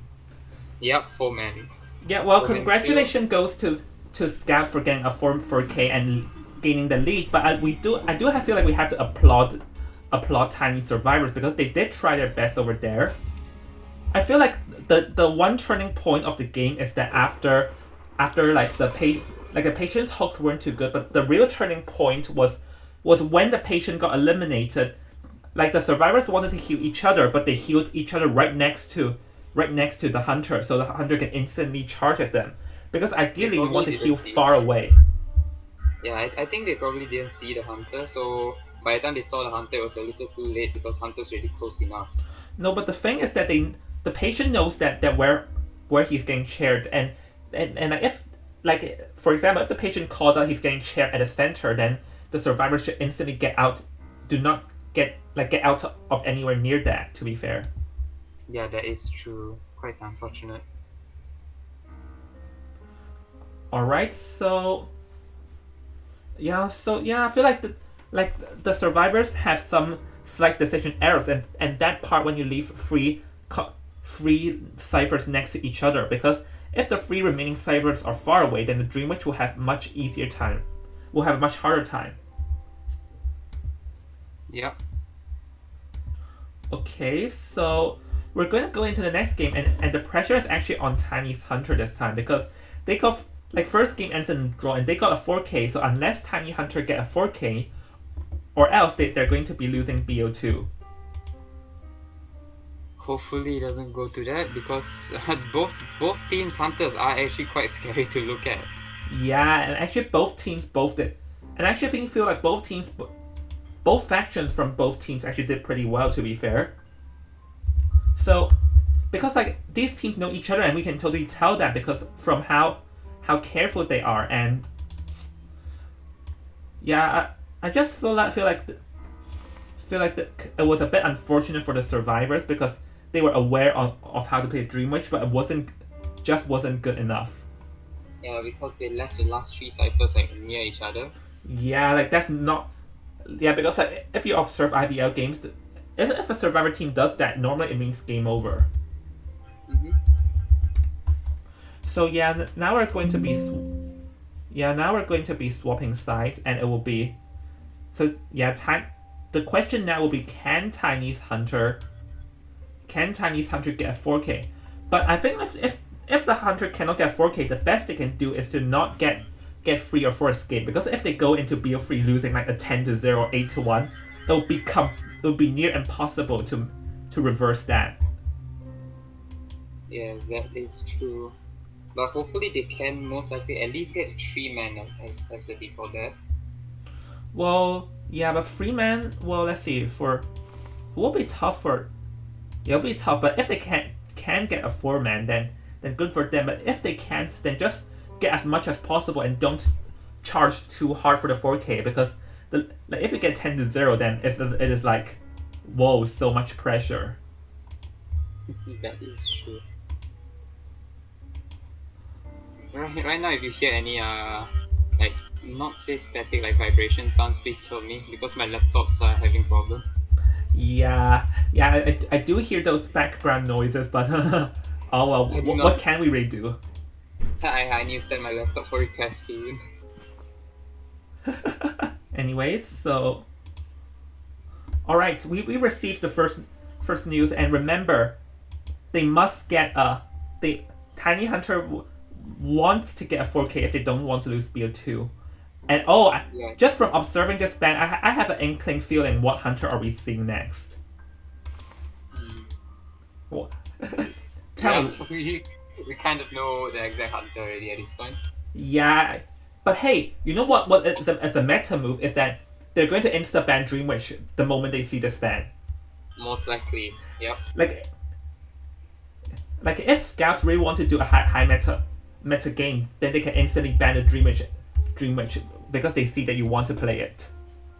Yes, that's true. So, Oh, it'll be amazing though if I don't see them banning the Dream Witch. yeah, and you know it'll be more amazing is that if they do not ban the Dream Witch, but we are all wrong in our guessing. The hunter just picks like a whole another character, like maybe Hell Ember all of a sudden. They'll be like surprise. Never mind. Oh, they ban. Okay, this is an expected ban because of the map. Yeah, we expected that to be fair. Yep. Are they able to ban two hunters or just one? One, this is still BO2. Alright. Only Well, BO3 they can start banning all the OP characters. yeah, and it'll be the first time I have to work on a BO3 even. Yeah. Ooh, this is an interesting first two characters. Priestess and Merc. Yes, and since Poland is not there, Priestess is actually quite good there. But, so they're going to allow their 4 to get banned. They have a plan. What do you think the plan could be? Well, it seems like then this time I think they're going to be focusing more on like being solid because I feel like they know that they'll be played up against the Dream Witch, so they want to be played more safe, I guess. And because Priestess, like we all know Priestess, how strong Priestess is in this map, so they prioritize rescue and the support over forts disruptings. Yes, because Priestess is like, from how we saw this team previously, the Priestess is a good support character for placing porters and helping to buy extra time for the fight. Yeah, especially in this map, this map, because the buildings are very thick, so if the hunter walks through the portals, then they'll get stunned for a good amount of time. Long stun. Yeah, very, very long stun indeed. So, but they banned the Ento and still not banned the Ford. So, from how we see it, it's most likely going to be a Dream Witch. Wait, yeah, it might actually be a Dream Witch, Yeah. or even a. Yeah, I feel like it may be Dream Witch. Yeah, that doesn't seem like there's any other hunter. It's just Dream Witch. Alright, so, well, if it's Dream Witch, then what can they play? I'm considering if like Scouts knows a Dream Witch is coming, what would they choose based on this ban pick? Maybe Acrobat and Patient just to be like all kiting and no one dies very fast. Probably if they pick, because there's a high chance of a Dream Witch, they'll most likely want characters that can take extra hit or in all hope. So watch them actually choose a doctor. That'll be quite funny. Or even the barmaid. Oh yeah, barmaid is a good counter for Dream Witch as well. Because like the risk of doctor is that if I see you play doctor, I'll instantly switch hunters and target the doctor. Like screw you trying to screw you. Just screw you. Okay, we received the news, so yes, 4 is going to be chosen. But I really do question what hunter. Is it really the Dream Witch? Because rarely do we see people allow them to play 4 up to this level. Yes, and usually Dream Witch wouldn't give any care for forward because like forward stun one leech and then the other one can just come out of nowhere. Yeah, so the more I look at it, the more of this ban is going to be a Dream Witch. But I just say that sometimes a Ford can can ruin a Dream Witch's game though. So I was just a bit surprised that they would prioritize Ento over Ford. I think the reason why they prioritize Ento over forward is because like they don't want to be slowed down, so they have a character that needs to actually gain distance really quick instead of getting slowed by any skills. Yeah, we know Ento support, but anyways, yeah, we are totally right. We're totally right about the bans of the hunter choice. Interesting ban and interesting picks. So Yeah. from the build, we can actually see the person that can counter this hunter is actually most likely gonna be a priestess and acrobat. Yeah, acrobat, because acrobat can just jump out of range when they get bite. So, and I think like if the acrobat launches a firebomb, then the Dream Witch probably cannot switch leeches for like the fire Oh yeah, range. I that'll think. be quite a dangerous gameplay because if if the acrobat does that and the Dream Witch actually can't switch, it would be a very big problem for the Dream Witch early down. Ah, yeah, you're right. Like that's a risky move. Yeah, because if acrobat gets the fire on one of the leech that's chasing him, he can just run past another leech that's just going by. Boom. So this team, but then the problem of this team is sort of the same question I asked with last team. Who the hell are you going to chase first? Yes, and also who's going to be the proper decoder? Oh yeah, the coding speed is slow because the thing with Dreamage strength is field control. Yes, and from the last game with like the mercenary and forward in the same team, it was like a really challenging thing because the merc and the forward ended up being the two people that ended up decoding the last cipher. Yeah, it is so slow because oh yeah, last game choosing the slow decoders sort of slightly backfired on the survivors. Yes, but they got really lucky at that part. So good. So that was the luck for the survivors. But now they're picking it again, and it will be against the Dream Witch, which counters the Cipher Rush really easily. No, because when you choose a team that decodes slow but has strong kiting skills, then pretty much it means that you have to kite very long. If you make a mistake, then it's hard to come back from that because you cannot cipher rush without when you choose slow decoders like that. Yes, that's true. So okay, remember, just now BO1 ended in a draw. In BO2, Scouts Hunter 4K Tiny. So ideally, Tiny would want to 4K. Ideally. Oh, I forgotten to leave the survivor's side. I was just as the survivor. Hey, you're a survivor main, but that doesn't mean you go around hijacking the teams like that. I'm not hijack. I'm supporting them. Like side support. The best way to support them is to jump into the field to support them. Yeah, I'm the fifth survivor. Oh, really? Identity V. So you're the fifth survivor, huh? Yeah, the fifth one. I will harass and help. Smart indeed. Smart indeed. That'll be so messed up. The hunter, it's gonna be purely survivor sided. Hold on. Let me kick Tiny's leader out and go. No, snowdrop. Oh my gosh, I'm so excited. Alright, so we are in Right now we BO2 can game see- 2 and we'll have to see what happens here because can the hunter get a 4K here? And honestly, this is one of the closest game I've commentated so far. Alright, now we can just see a panda having a cup of wine. Alright, back to Dream Witch. Yep, back to Dream. Yep. Dream Witch gotta make people start dreaming.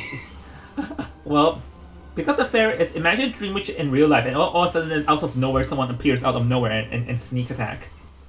you just get the notification someone leashed onto you and you're just like, wait. What on earth is that? What's that? And then you start having like heartbeat. You know, like what hear- happens? What happens if all of a sudden someone thought it's a good idea to make identity V characters and project them in real life, and everyone are so confused? Oh my god, that'll be a nightmare. Yeah, because this There is are a horror cosplayers, game. though. Yeah, This there is a are horror. cosplayers, and the people cosplay like the Dream Witch Leech, but not the Dream Witch herself. Yeah. There are cosplayers. Oh. I've also cosplayed before, to be fair, and it's pretty fun. Yeah, same. I cosplay as like a military guy instead. Like wear the full arm like suit. Oh, you cosplayed a military guy before. Yeah, like the special forces. That's funny. Ah, that's pretty cool. All I right. cosplayed this year. Alright, never mind. We'll get in the game. Yeah, we'll talk later.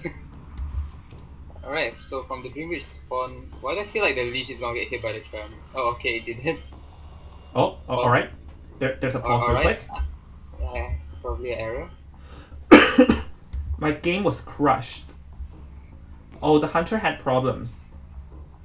The Hunter's game crashed? Yeah. Ah. Wait, the Hunter's game crashed but the forward help pause? Oh, because I think they probably saw the Discord. Oh, wait. Oh. Hold on. Not. Oh, second, we have some technical errors, so... Oh, clutch. No. Yeah, I think it was the survivor side. Something happened in the survivor side. Yeah, scouts said they're not good yet. Okay. So we'll see what happens over here then now. Yeah, Identity V has been having these issues where like some people's games just randomly crash out of nowhere. It's been happening more often. Oh, this never happened to me before, but it's pretty bad though because this is one of the last things you want to happen in the tournament because like the moment you come back and then you get chaired. Yeah, I know, right? And it's happened for rank as well, but luckily I was like the first officer, so I was just standing right beside a cipher. Oh, lucky. you know, when I came back online, the survivor was down. Two of my teammates popped the cipher, and I was still like 15%. okay, they said they're okay, so. All right. So from how we see, the Dream Witch is actually going to. Oh, the Dream Witch stop off. The Dream Witch is gonna find the forward first. The fake psychologist and ignore him obviously, and gonna go for the acrobat. One of the not worst targets. One of the best targets to be fair because there are not much for him to chase. Yes, and then now based on how the acrobat's running, the acrobat can. The acrobat's gonna get sandwiched based on this. Oh, trying to jump? Mind game. Oh, mud bomb! The slow ball. Yeah, that was a pretty good play by the acrobat snaking through. And now this forces the Dream Witch to throw down a patroller now. Yes, so... Oh, the acrobat actually got bitten, unfortunately. Yeah, so let's see, can the Dream Witch take the hits now? Oh, did not like get the first stun away? Hold on. The Dream Witch... one hit, alright. So that's like one single hit for acrobat, but acrobat can transition away. Yes, and there here goes another patroller. Yeah, another patroller. And look, the spawn follower is already falling back. Oh no, the acrobat might actually get down. Yup. Yeah, that was such a good play from the Dream Witch because when the spawn follower attacked, it went out of range, so the Dream Witch called it back just in time for this bite. That's such a good play. Yes, but from how we can see it now, the two ciphers that's like probably 50%, and the priestess cipher is like 80 at this point. Yeah, so 3 almost decoded ciphers. So normally this means a drawing game, but we'll have to see how this Dream Witch feel control. Because the acrobat did not kite for too long, to be fair. Yeah, but then although acrobat didn't kite for long, it's up to the. Oh, that was almost a terror shock. So luckily for the Merc. Yeah, Merc had elbow pad. Mud bomb. Yeah, that's best. Oh! Oh, that was a white bomb. No, he tried. I think that blank did not pay off because he tried to predict it and it totally backfired on the Dream Witch. Yeah.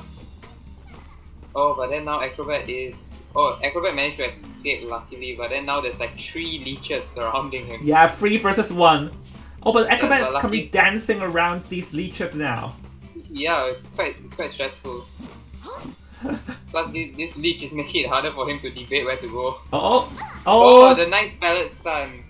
Yeah, now this Acrobat can do a rebound kite for so long. This is not looking too good for the Dream Witch currently. Yeah, plus we can see we can see the Dream Witch also trying to like disturb the mercenary a little bit, but also can't because of trying to stay focused on the acrobat itself.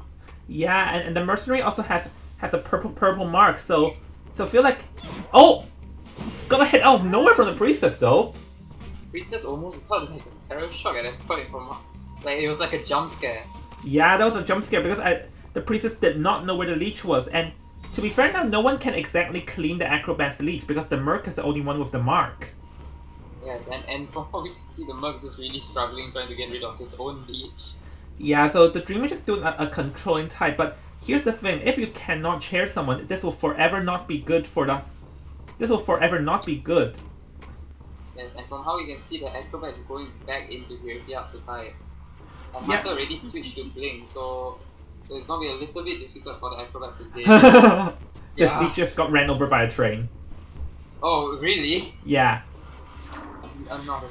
So that decision to switch to blank back is now working against the Dream Witch, to be fair.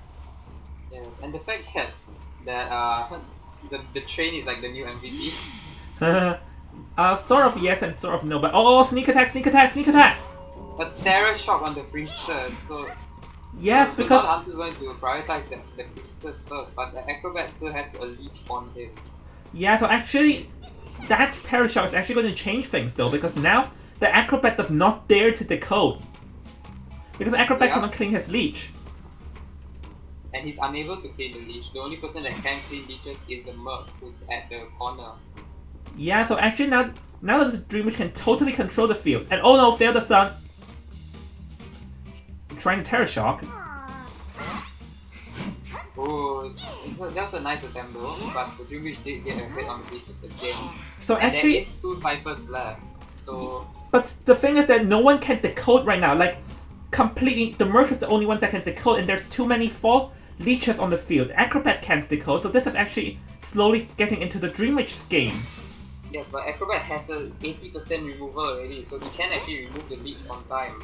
However, the priestess will get chaired one more time, and there'll be 2 ciphers left, and the last cipher is in the middle, which is really not a good idea against a Dream Witch. Yeah, which is a Priestess leech, but here's the thing: the Priestess can completely stop you from decoding that. Yes, and because the Dream Witch actually switched to Blink, they know that the Dream Witch can't change to abnormal, so it's a complete advantage for survivors at this scene. Yeah, but now Merc is gonna go and sneak a rescue, and the Dream Witch did not realize the Merc is trying to sneak a rescue. Oh, I missed it! Oh, and the failed Blink, so this one really gonna change a lot of the game. Yes, and the because cipher is still being moved on by the acrobat. The cipher's about to be prime already. yes, I'm going to say this: if that blink hits, then the Dream Witch actually still has a chance to win. But now this is the best Dream Witch can really do is to just focus on a target. As and from how we can see right now, it's actually not going so well because the Dream Witch is trying to get the acrobat. However, there's also the priestess that he's trying to chase, so it's a multi-chase. Yeah, and right now the Dream Witch will have to commit herself to a target because, as I said, the worst thing you can do right now is to get 4 escaped. Yes, and from how you can see, the priestess and the merc has already left. Like their gate is already open, and the acrobat's still being chased, and then at the same time, Forward's just making his way casually to the gate. Oh yeah, the other 2 are going to leave over here, and Ford, I believe. Wait, where's the Ford? Yeah, the Forward's in the middle. He's just trying to remove his lead. Well, actually, there still might be a chance for a tie though. Yeah, but the Forward is going for stun rescue instead, so he can actually pull Whoa! off his rescue. It's quite shocking though. I don't think the Dream Witch even predicted that. Yeah, the Dream Witch did not predict that, and the Dream Witch Leech is going to try and get acrobat. Oh! However, he got hit by the train! I swear, the train is the next MVP, it's a new hunter. Oh no! And it ended up with a 4-man escape because of the train hitting the hunter. Oh no! The The train is truly the train. MVP of the game. The train is the real hunter of this game. I swear, the train is the real hunter of this game. Yes, if you play in Ever Sleeping, you shouldn't be scared of the hunter, you should be more scared of the train. Yes, and the fourth being that bizarre because I honestly thought it would be a free escape or a draw, but never had I thought the four would dare to charge in to do a stun rescue. I I'm just stunned by that move.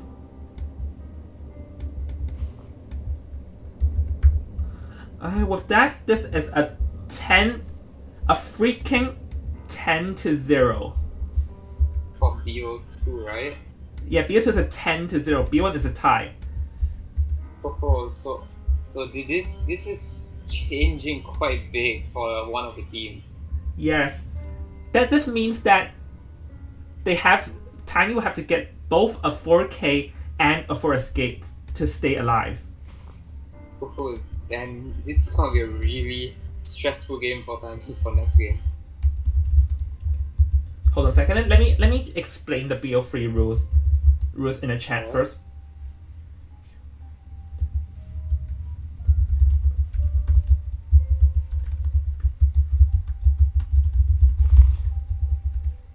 The train really giving everyone the flashbacks of PTSD. Yeah, train. Oh, the Haley game. You saw that game where the tram helped a 4 escape, right? Yeah, which is quite shocking also. I swear the tram is really the next meta.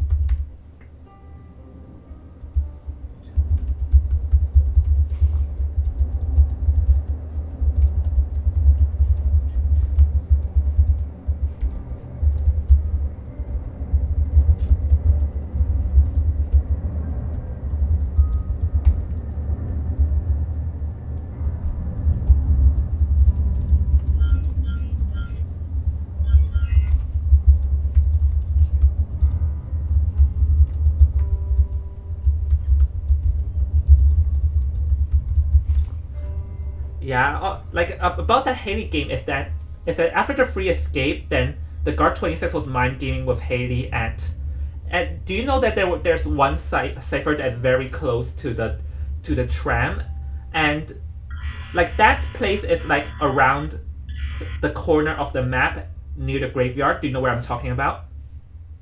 In Eversleeping Town. Oh yeah, yep, I know that area. Yeah, that area with 2 pallets, like Guard 26 was mind gaming against Haley's postman at that corner, and then I know that's the one I witnessed. Where yeah, and that was the train. Boom, nope.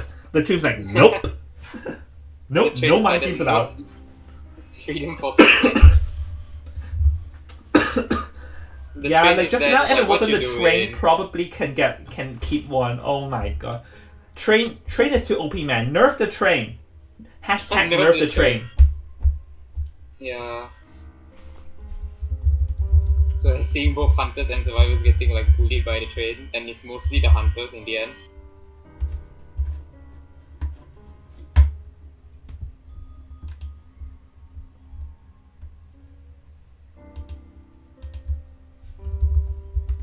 Actually, in all honesty, the train did get nerfed.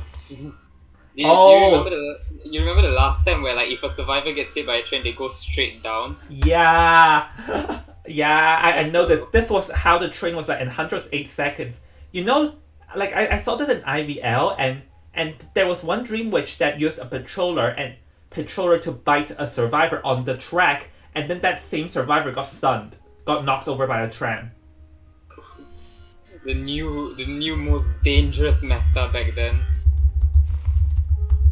Literally, a survivor just never pay attention to a tram, instantly dies. Yeah, always.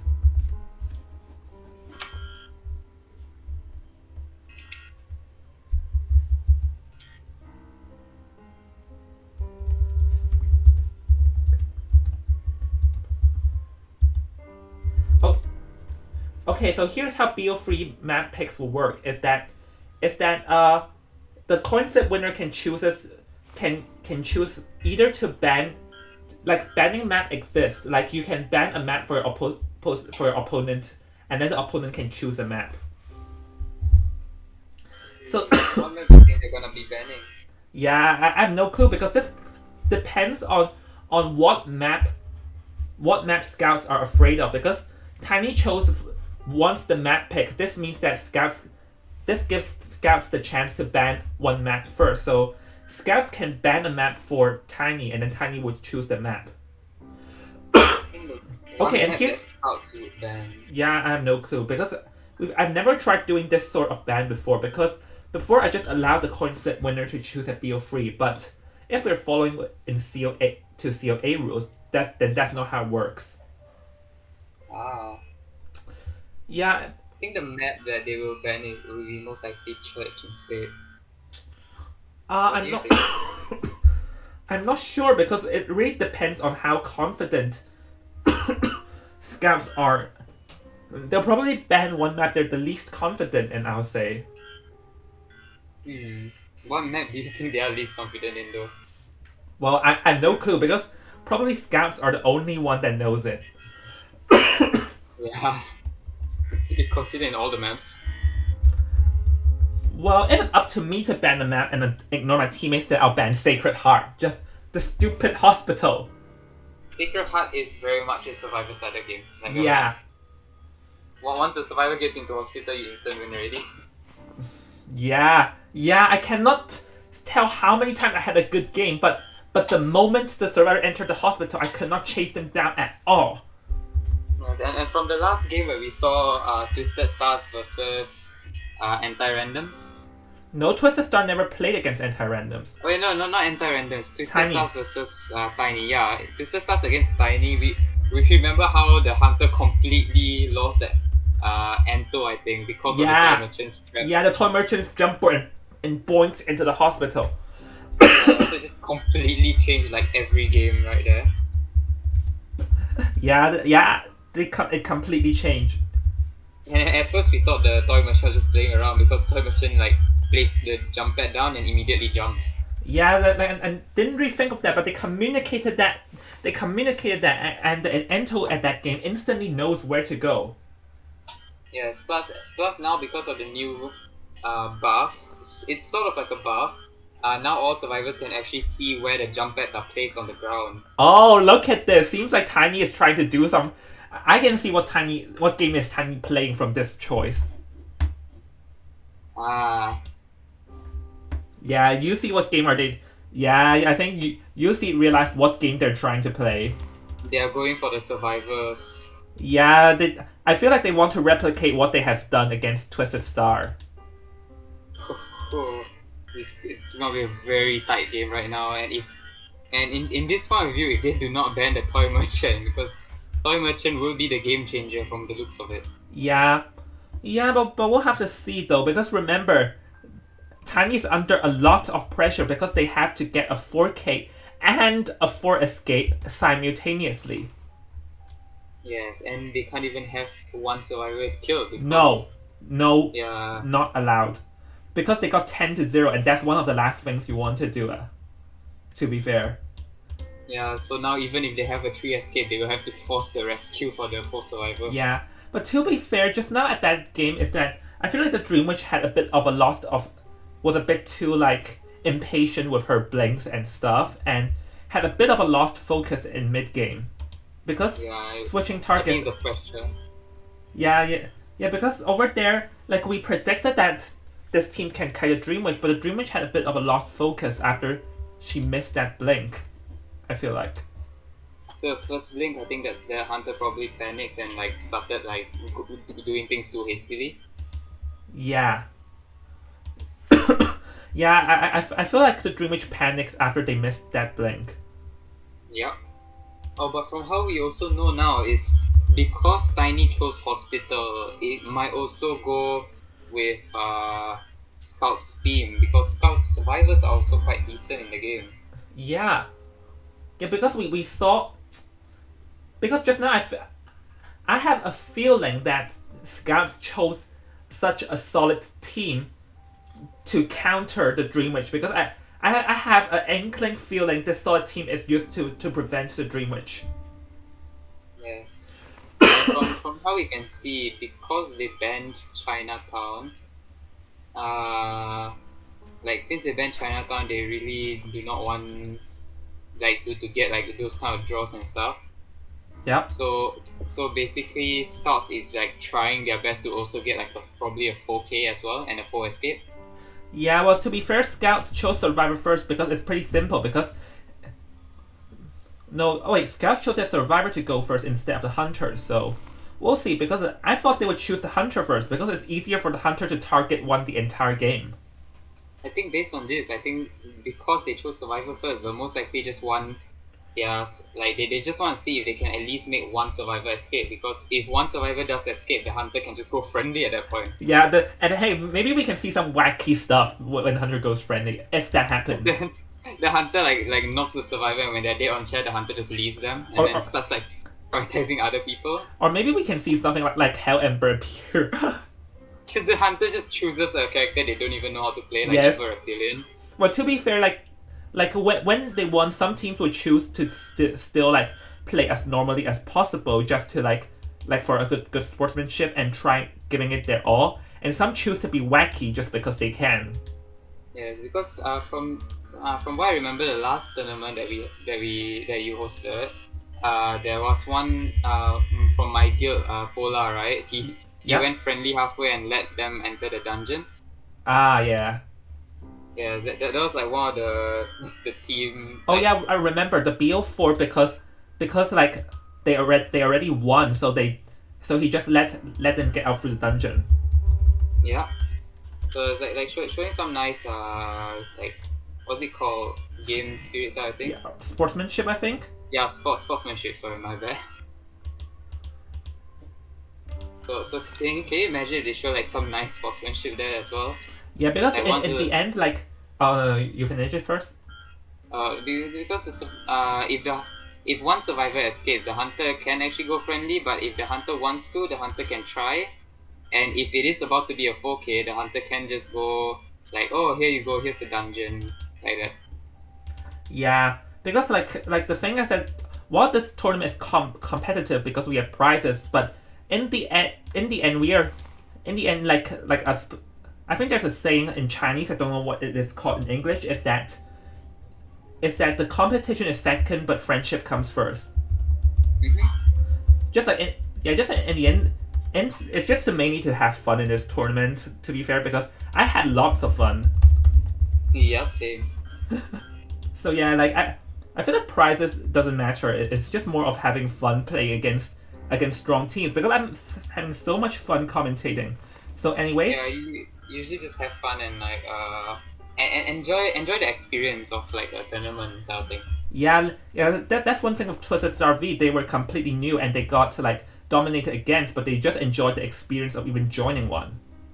Exactly, and then hopefully they'll join for the next one, because like as we can see, they're actually like really like friendly and positive. So it'd be nice to see them again. Yeah, because to be fair, like this, the tournament I want to host want to be like a friendly environment and not some like real competitive and like fighting to death.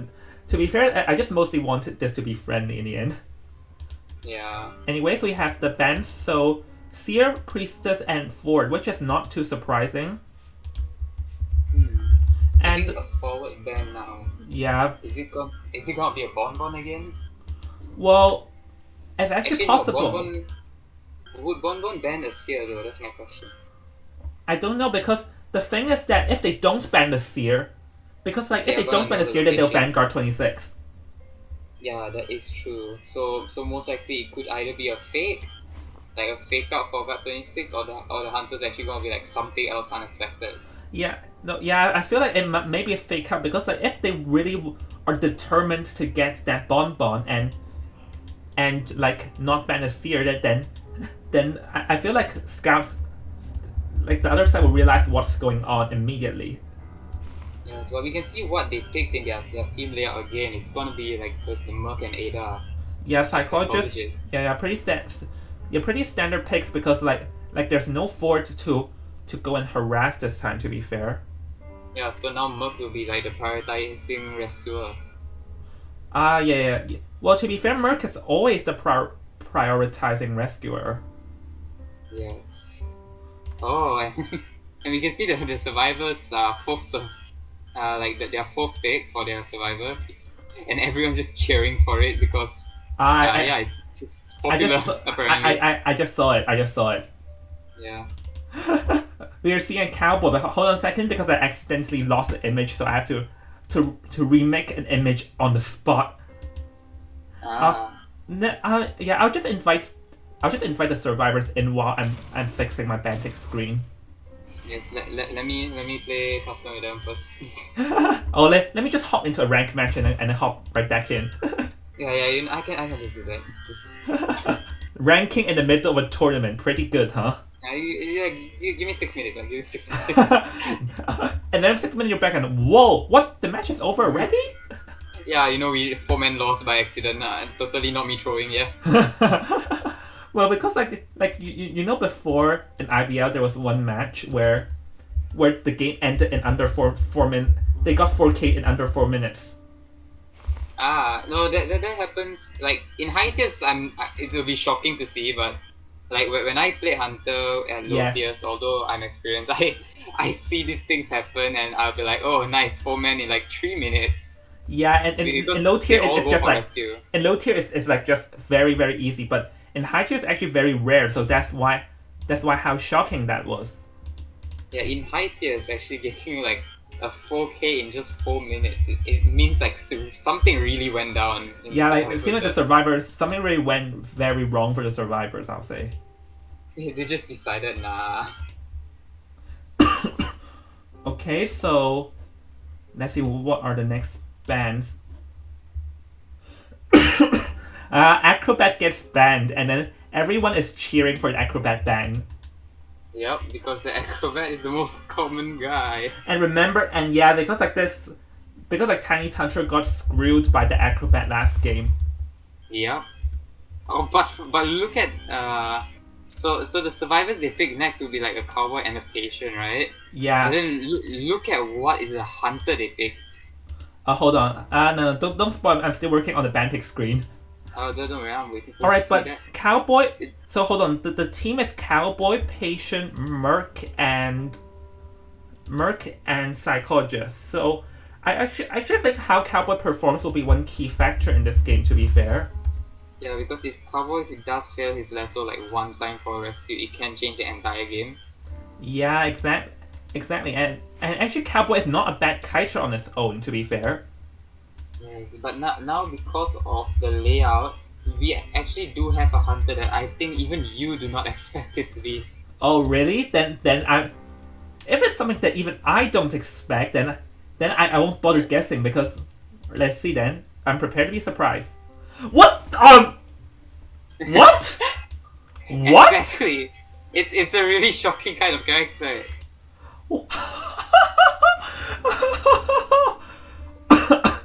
Oh my god! Do they even know this hunter? It seems as though like they're just like going for it, but do they really? This hunter is rarely seen in tournaments. Like when they are seen, they are like amazing, but like it's quite shocking to see them all of a sudden for this. Because the thing is that there are just way too few players that know this hunter. But once they do know it, it's terrifying. So the question is, do they really know this hunter? Because like we rarely do see these hunters, but when we do see it, it's terrifying. So we have to see how well do they know this hunter. And yes, I'm gonna review it now. Ta-da! Never did I thought I'll see a Man's Eye. Yeah, neither have I. Well, let's see. Man's Eye potentially. I'll try my best to commentate because I rarely see a Man's Eye game. But the thing with Man's Eye is that this will also be a good test to how well did scouts. Oh wait a second! I just realized I forgot to swap. I realized I forgotten to swap the Bantic screen. Whoops. Don't worry. Scouts is Mad Eyes. Yeah, because now into Mad Eyes. No, it's Tiny Hunter.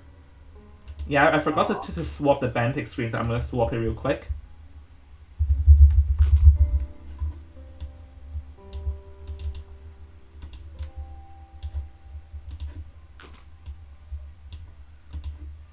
I shall join Survivor. Oh, being a spy, huh? I see. Even more the Survivor say good luck. Yeah, and let's see how are people reacting in Discord. Wow, feeling trauma. Yeah, not a lot of people expected such a hunter to appear. Yeah, and the reason why like he said feeling trauma is probably because of that one match that you streamed. Yeah, I saw The it. Mad Eyes The man at the Mad Eyes 4K with 5 slaughtered. ciphers remaining. Exactly. So it's like the full on trauma. Even I would be traumatized if something like that happened. Yeah, like, well, this is like complete demolishment. Like, it's like complete embarrassment, I feel like. Like, for getting 4K without a single cipher being complete. Well, to be fair, I feel like if it's a Man's Eye, then it'll be a good test of how good the Mad Eye's walls are, and to multitask and control everywhere. To be fair. Yeah, because playing Mad Eyes is actually very difficult. Like I tried playing Mad Eyes in one quick match, and I was under so much stress. Because I was like where do I go? Which survivor is doing what? Well, in my time in NA and EU, I did play Mad Eyes and I only won like one match out of a lot of matches because it's just way too hard. But the thing with Mad Eyes is that if this Mad Eyes knows what he's doing, he can, like, even if Mad Eyes gets 4 cipher character, the moment he chairs someone, then there is still a chance. Yes, that is true. Plus, and like from what I learned is like, is it true that Mad Eyes, like once he chairs a survivor, his spikes actually go down faster, like his walls? Nearby the chair, yes. Nearby the chair, yes. And it I also see. goes down faster in certain areas. For example, near Dakota, for example, the gates, and in Moonlit River Park, the walls also go down faster at the bridge. Oh, that's actually quite interesting to know because I never knew this, even though I play ranked a lot. Well, do you run into a lot of Mad Eyes in rank? Like very little, but those that I meet are like really good. They just suddenly spike you out of nowhere. You don't even see the marker sometimes. Yeah, Mad Eyes is a hunter that only very few knows, but those who know are normally very good at it. Oh. Yes, and from how you can see, you look at this Mad Eyes. The way he just instantly checks everything and just Yeah, already walls and then spiked twice changes. already. And what Yeah, on earth? He already got the patient to half HP. That's how like high tier Mad Eyes usually play. It's like Whoa! a very sudden Oh my shock. gosh, so many injured already in such a short amount of time. Exactly, and now he can just walk around and start using his things to get the survivors, and it's really terrifying that someone can actually do something like that. Yeah, And never from how thought. you can see, he can just get the anyone at this point because patient's health already went down by that bad. Yeah, but the patient already jumped away, and I don't think the Mad.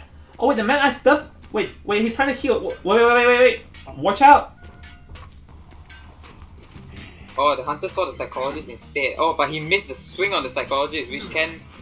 Oh, and he pressed that whole. He used the charge attack so psychologist can escape. But Yeah, I now feel like that was using his unfortunate skill to because- get them.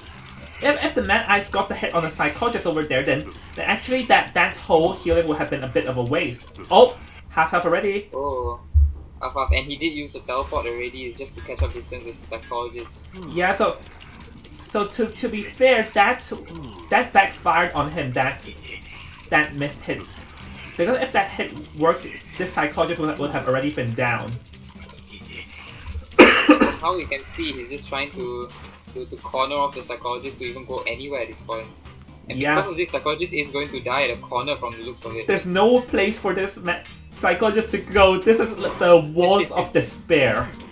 Just accepting fate because that is a messed up corner to be at. Yeah, and Our patient is healed up a little and he probably can get. Oh, but the walls is near him, so the hunter can see where he's going. yeah. Oh, but he did miss. The hunter knows where everyone is, and now who the hell is going to rescue when 2 of the survivors are already injured? The cowboy. Well, have to see how does the cowboy play through this one. Well, cowboys are actually capable of rescuing, because if the hunter does use the wall to block it off, cowboy can just make a little back hop and just lasso the survivor unless the hunter is blocking the way. Well, let's see how. Oh, spiked once. Oh, Watch out if it gets spiked again. Oh, he tried he to. fell. Oh, he's Oh trapped right no! The walls of despair. now. This is doesn't seem like it's gonna end No, well for the this cowboy. psychologist. This is over. This is over for the cowboy. This is over for the cowboy. Yep. Oh, the cowboy's gone. So now the merc is on his way, but can he actually make his way to the psychologist on time, or will he be too late? Oh, spiked Oh, again! You can get spiked again now. Yes, and the hunter's actually stopping them from doing Oh my any kind God! of rescue. So Oh now my- even the patient can't rescue the psychologist because of his health and as well as the timer. Oh my gosh, this mad eye! Wow! This mad eye is completely on fire with his wars. Yes, and it seems like he got the mercenary like down to death. So now Merc is gonna get downed as well. And he's Yes! just going to wait for a while just to pick up the cowboy again. And then now he's gonna pick up the cowboy and chair. And then now the only person that can rescue is a patient who already got hit once by it. Okay, going to watch where the patient is. Yes, and patient can't really try and heal because if he tries and heal, the hunter will know where he's going. Yeah, and the hunter The can only instantly good- TP there. Yeah, the only good place that patient will survive at is in hospital, but only the level 1. Yeah, and to be fair, hiding does not work because now this Mad Eyes can be very calm and wait for this cowboy to die before switching. Like, this is completely Mad Eyes game right now. Yeah, so this is actually quite a shocking for them to suddenly pick Mad Eyes out of nowhere. It's like a secret trump card for them. Yeah, I guess. Yeah, like because like now that Tiny are in like the corner of death, they whipped up their trump card. Yes, and then from what we can see, Merc's health is actually just like 90%, so like there's actually a chance. Oh no, he can heal up. He can heal up. He's just waiting for it. Yeah, he's just waiting for a good opportunity. Yes. And then for patient is just sneaking around in the hospital. Yeah, However, it is level 2, and I actually thought level 2 the hunter couldn't see because there is a roof, but apparently the hunter can see through that. yeah. Alright, now the Mad Eyes charge in. And remember, level 2 the walls are a bit deadlier for Mad Eyes. Yes, and as well, like now you can see the Merc actually just self-heal and he's already decoding. So because of this, Hunter is gonna see the Merc and yep, he's gonna get spiked down. Oh my And god! He's back to down and he used up his elbow pad already, so he's going back down. And he has no more self-heal. Yeah, and that means that the hunter can just easily just look around for the patient.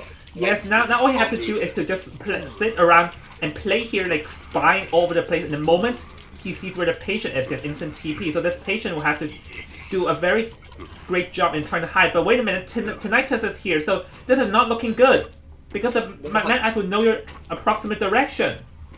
Yeah, and the hunter just has to like play games on his phone. Yeah, totally play games on his phone. Totally. Oh, the patient is deciding to get just kiting points at this point. Yeah, because to be fair, right now the only chance left is. Oh. Oh no. Oh, and he's going down, and he might get spiked. Oh, he did not, lucky him. But then at this point, Hunter can just spike him down from the looks of it. Or, well, it kind of Because depends what the hunter wants, to be fair. Or he can just choose to chase him. Because... Hunter's just too lazy to chase. Too lazy. The thing is that the patient's plan now is to wait for his teammates to bleed out. Yes, but from now how we can see, the Hunter did block himself off as well. Well, that's one bad thing. But the patient is also blocked off from the dungeon area, which is at the statue there. Oh, by the way, just to let you know, it's that the walls also go down faster near a dungeon. Oh, so patient might actually get a 1 escape in the end if the hunter can't find him in time. Yeah, because here's the thing, that the mercenary already bled a lot and now he cannot find the patient, so that's why I felt like the Mad Eyes should have just chased him because like there's no way this patient has no more items and there's no way this patient checked for so long. If you can't see, the patient is actually just waiting in the basement. Well, can the Mad Eyes realize what the patient is up to then? Oh, but he opened the chest, so the hunter might have heard the sound. Oh. Oh, No. very, very risky right there. Yeah, very risky. Oh, never mind. Oh, no. Oh, it got blocked off. Yeah, this does not seem good. Yeah, they're just looking at each other. They're like, just, oh no, this is the end. just No. looking at each other. There was no. Yeah, the hunters blocked it off, just knowing that it's a win. Okay, I'm going to say this. Congratulations, Mad Eyes. You locked yourself a spot for the top 5. Definitely. Yeah. 1000%. There's no way this is not in the top 5. Yeah, the hunter just heard the sound and immediately decided, hey, let's just play around. No, like the picture just staring at the Mad Eyes and like, why am I still here? Just to suffer. And from how we can see, the mercenary actually contained the hunter 0 seconds because it was all spiked down. Oh my gosh. Yeah. All spikes never was because Never a pursuit. never saw him the entire game and still died. Yeah, it's quite sad. I honestly feel like it's obvious that this Mad Eyes completely caught scouts off guard. Completely. Yeah, no one expected the hunter to actually pick a Mad Eyes. Even and I as got well as caught off like guard. suddenly jump you. Yeah, because Mad Eyes is a character that's not easy to train. And when you do train it, you're very good, but everyone knows it. The fact that Tiny hit a hunter like that is very surprising. Yeah, and usually in comms, like when I play with my teammates and then we in communications, if the hunter like goes to spy on us and then we have the notification, we'll be like oh hunter trying to spike us, and then in the next like millisecond the hunter just changes and spikes someone else because they never expected it. Yeah, because like pew, pew, pew, pew, like playing with the Yeah. phones. It's just panic at this point. Yeah. Well, did I expect something like that. I feel like they blindsided like everyone. Yeah, Mad Eyes is a really powerful hunter, but then it's just very little people learned it. So Yeah. that's why usually in high tiers you don't see people wanting to ban Mad Eyes because there's a lower chance of getting him. Because the thing is, it's just not worth it because there's just like 1%, or like even like 0.1% hunter players who knows it, and you're just like scared of that 0.1%. Exactly. So that's why usually the survivors don't wish to ban the Mad Eyes, although the Mad Eyes is terrifying when it comes out. Yeah. Okay, so now here's the thing: is that Tiny's hunter played his part in getting a 4K, so now it will be Tiny survivor's turn to correct their mistake and get a 4 escape. If they get a 4 out, then they will be still going into BO3. If no, then it's Scabs still win despite that Mad Eyes. Yes, and because of this, now we can actually know for a fact that Scouts is gonna play in the most safest way, where they can just guarantee an execution of one survivor. Yeah. Well, I feel like Scab's hunter is now that Scab hunter will probably just target one survivor the whole game. Oh, and it seems like Scouts. Yeah, we know it. We know in advance that Scouts, because like there was some communication, and we knew it in advance that Scouts will be like swapping. Scout swapped hunters. It's not Corone this time. Yes, which is gonna be very unexpected because Corone, you will know what hunters that Corone plays, but then now it's another hunter, so it's gonna be like difficult to predict what hunter is gonna be.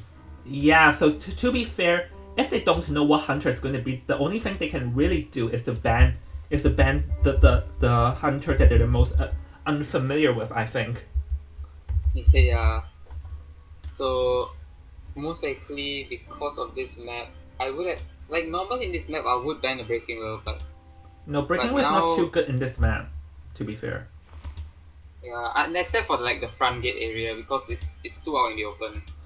Yeah. But there are a lot of wall areas in this map, so breaking wheel it will actually be more tough because they'll just crash around all over the place. Yeah, that is true.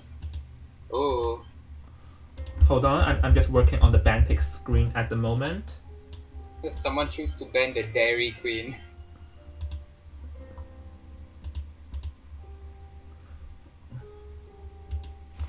Oh, but it's quite interesting for them to ban forward Priestess and No. this year.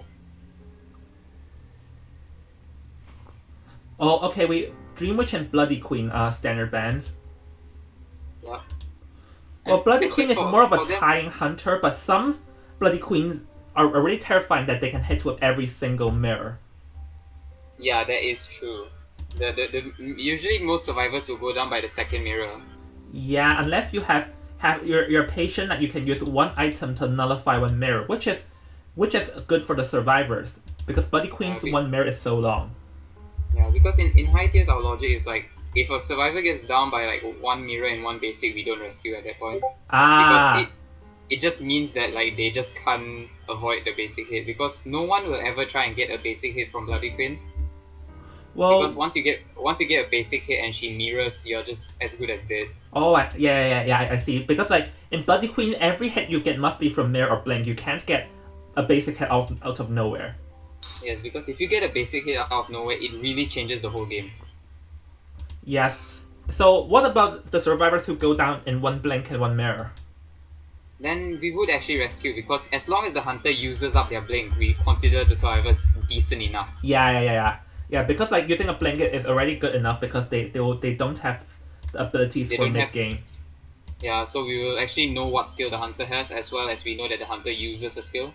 Yeah. So we'll be able to just go and do something to buy more time. Okay, so yes, I know what Tiny's plan is. Yep, it seems like it's about to be the same plan as the Twisted Stars. Hold on a second.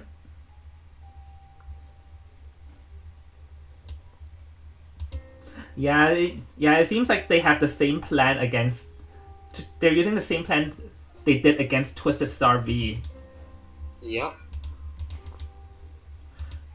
So yeah, because we saw that toy merchant how one well placed, how that one well placed jump pad changed everything. Like he just jumped in the hospital and Hunter cannot pursue anymore. Yep, that is true, which is quite really scary. Yeah, I don't have emotions. I'm still stunned of seeing that. Yeah, I think the next time I see toy merchant in my rank, if I'm a hunter, I'm just gonna pick a hunter I don't know how to play. No. To be fair, I also fell victim to that in Leo's memory as well, where they jumped onto the second floor.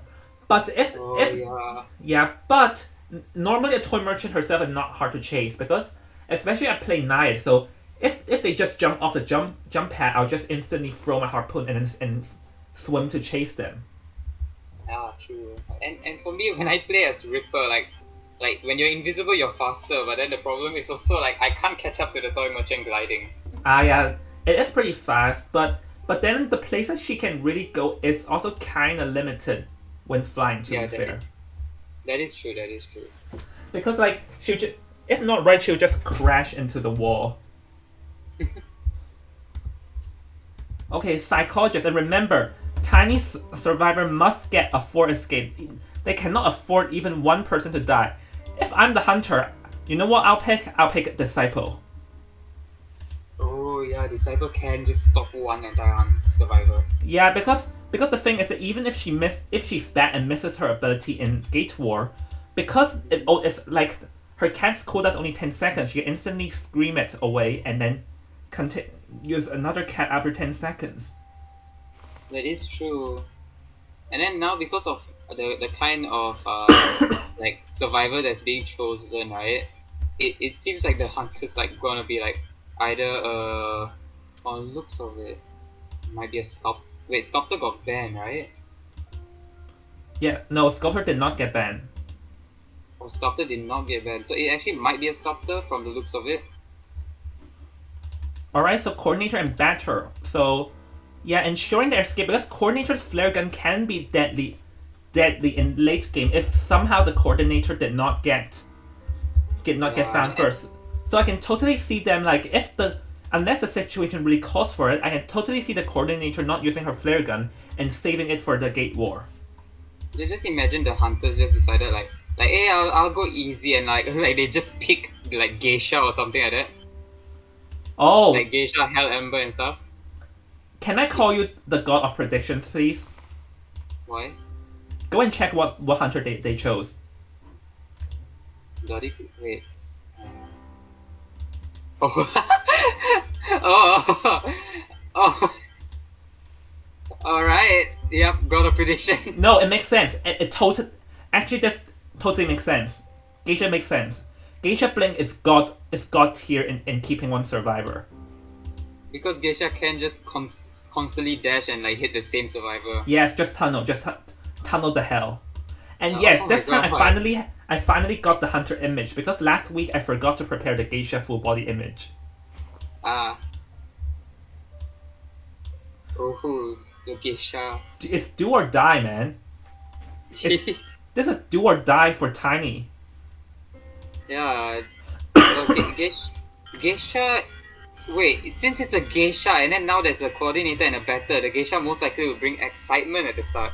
I'm not sure, but batter counters geisha. Yeah, batter does counter Geisha. So the hunter picking a Geisha is quite surprising. As stated, I feel like if they want, they just go Geisha. Like just fly and an instant knock backwards. But the thing is that the way to kite a geisha is not transition, because if you do a transitional kite, the geisha can just fly onto you. So the best way to kite a geisha is to palette mind games, which they have buffed the geisha at. Yes, that's true. I used to love just pellet stunning Geishas. All right. Yeah. So against a geisha, like you have to be very, like when geisha appears, it's really just a battle of how good the mind games are. I think. Yep. And usually it's like in depends on who the hunter is, because there's like a lot of geishas that I meet, like the badgers one, they all just take the pellets like here and there, and then Ah, yeah, I yeah. just I just constantly pellet stun and they lose. But then there's some that just like pretend to take it and then later they just go all out and juke, like mind game you. Yeah. Yeah, that's a scary geisha. Hold on a second. I'm gonna grab some water. All right.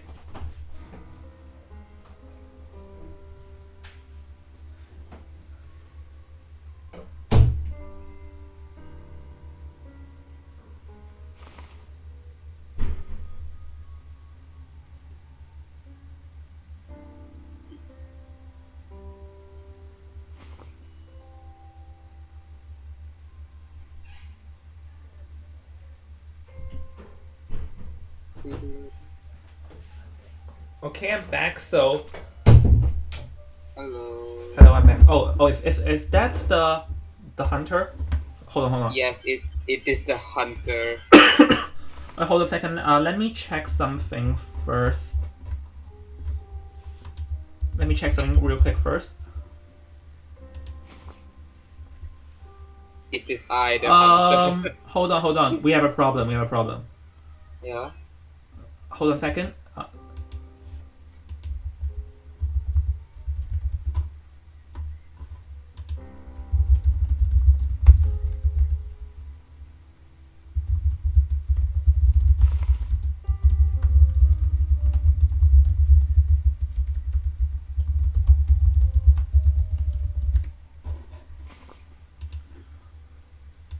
No, because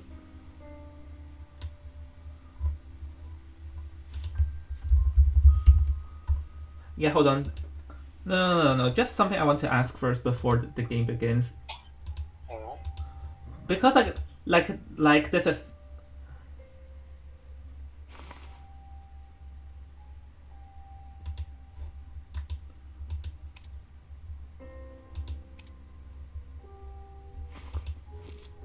Oh, never mind. Oh, you're the hunter. Never mind. I got confused for a second. Whoops. Yes, I'm the new hunter, you know.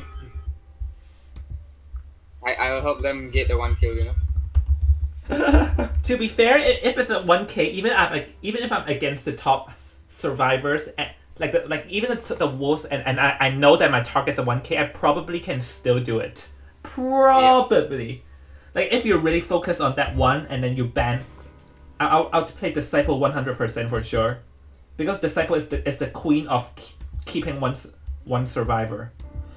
There have been a number of times where like I witnessed disciples fail and just get a 4-man loss, but that's like Very a rare. miracle for us.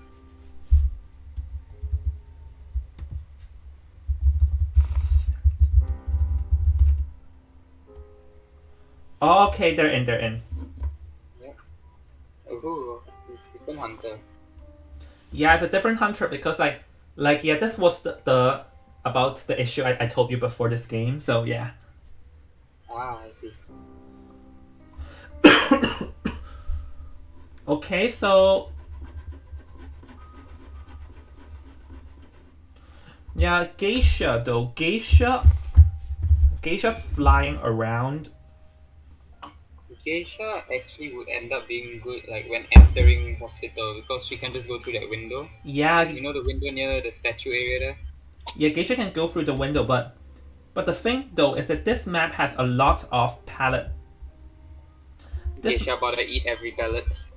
no, if I'm just going to say this because I know because like Geisha, everything depends on how good are the tight cutting skills from these survivors are. Yep. But remember the Geisha does only need like a 1k, so Geisha can just prioritize like Yes, one person, but the one person will most likely be toy merchant or coordinator. yes. However, coordinator has like a slow chair time. Well, not that bad, 10%, but yes, because I can totally see the mercenary batter and coordinator coming to help harass in endgame to help keep that one to ensure a forest escape. So if Geisha even if Geisha finds a toy merchant and gets her first, it's gonna be very difficult because of the batter and coordinator. Yes, and I'm going to say this. I do not feel think the court. I think that if possible, the coordinator will always save her flare gun for Gate War. Yeah, I do that every time as coordinator. Sometimes it ends badly. Sometimes it ends pretty good though. Sometimes Yeah. like because I also saw some coordinators use the flare gun in critical timings in the first kite when the situation arises. Yeah, usually at like early game, if the coordinator gets found first and hunter chases, coordinators would use their gun to not give hunter presents. Or even used to help teammates because I also saw that happen in IVL to be fair. But from how we can see, the hunter is already going to shack, and the hunter is most likely going to find the batter first. Oh, batter counters Geisha. Yeah, which is quite unfortunate for the Geisha. Saw it. Geisha did save, yep. But Probably still pursue to be fair. She just needs one guy. Definitely pursue and batter. Oh, let's see, trying to dodge. Oh, Oh, this is very scary. trying to dodge. She's really trying to dodge. That's Missed it. close. Oh, Fly. got one hit, and then now the hunter also saw the toy merchant who didn't really went down. Oh, Yeah. but hunter's still gonna follow up with the batter, which is a little bit concerning because batter still has 2 balls. Oh, knock. The excitement, yeah. You just can't counter that. They're like, no, nope. The batter is like, let me No. knock you backwards. Excitement is like, nope. No, but then now you see, because of this, most likely, first rescue will be a merc, and then the coordinator will start harassing. Yeah. No, I'll say this: the coordinator would not use her flare gun. I still don't think. If they really want that 4K, coordinator must save her flare gun. Yes, but from what we can see now, they are not even decoding. There's 2 people. The toy merchant is placing the toy down to, you know, the trap. Yeah. But her jump pad isn't gonna work. She tested it herself and it's not going to work. Oh no, this time it did not work. Yeah, she tested it herself. So now it's just Better's natural kite in all hopes for it. Yeah, this batter only has 1 ball remaining. Oh no, he has no balls in his hand. One is still at the hospital. One of his ball. Oh, he pushed down the pallet, but the hunter went right through already. That's what I meant about the pallet mind game, man. No, because because of the. Yeah. No, I'm just saying there's gonna be no more balls because 1 ball is still at the hospital. Plus, from now we can see that the hunter most likely is going to break that ball. Yeah, so this batter has no items whatsoever now. Yes, and then now the coordinator will be rescuing, and then now the most important thing is that there's 3 ciphers left. Yeah, because the batter got down relatively fast, to be fair. Yes. Oh, but it seems like the toy merchant is going to try and rearrange the thing again. Aha! Excitement. Oh, so now Better might actually die in this style game. Well, Yeah. Oh, the batter did not pick up his ball. Uh-oh. Oh, No. and he got hit. So Nope. and then now because the coordinator used the gun already, she can't harass anymore. So she's No not one can holding, no one can harass. Yeah. Oh, Merc got hit from that. That's shocking. Well, to be fair, it's just the same because the moment this chair ends, this also announces Scout's victory. Yep. So Congratulations goes to Scouts. Yep. And now Scouts just have to play like Scouts can go friendly, you know, like maybe a friend. And if Scouts really want, they can just surrender, but nah, game spirits. Yeah, I think they're just going to go friendly at this point. No, Is Scouts going to? Is the Hunter going to chair? Yeah, probably. Oh, it seems like the Hunter's chairing. Well, coming in. Will Hunter at least give one of them dungeon in all hopes? I'm not sure about that. Come on, Scouts, be friendly, be friendly. Yeah, everyone is just charging in to be happy now. Because they know it's over. Yep. Ooh. And then now Toy Machine rescue the coordinator. Coordinator gets... Oh, but the butterfly. Doom. Yeah. Toy Machine just opening a chest, probably for someone later. What does she have in the chest? Oh, she has a magic wand. Magician wand. Well, that one you probably don't want to use that in full health, to be fair. Yeah, true, but Toy Machine can't use the skills and stuff. Yeah, she can. Yeah, sadly. If she can, then that's like a whole new buff effect already. This is like a different lucky guy.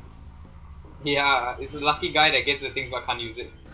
Speaking of a lucky guy, there was another day when in ranked a lucky guy just used a magician wand like right behind me, thinking it was a good idea. And in full health. Gets terror shock. Yeah. And I'm like, what on earth are you trying to do?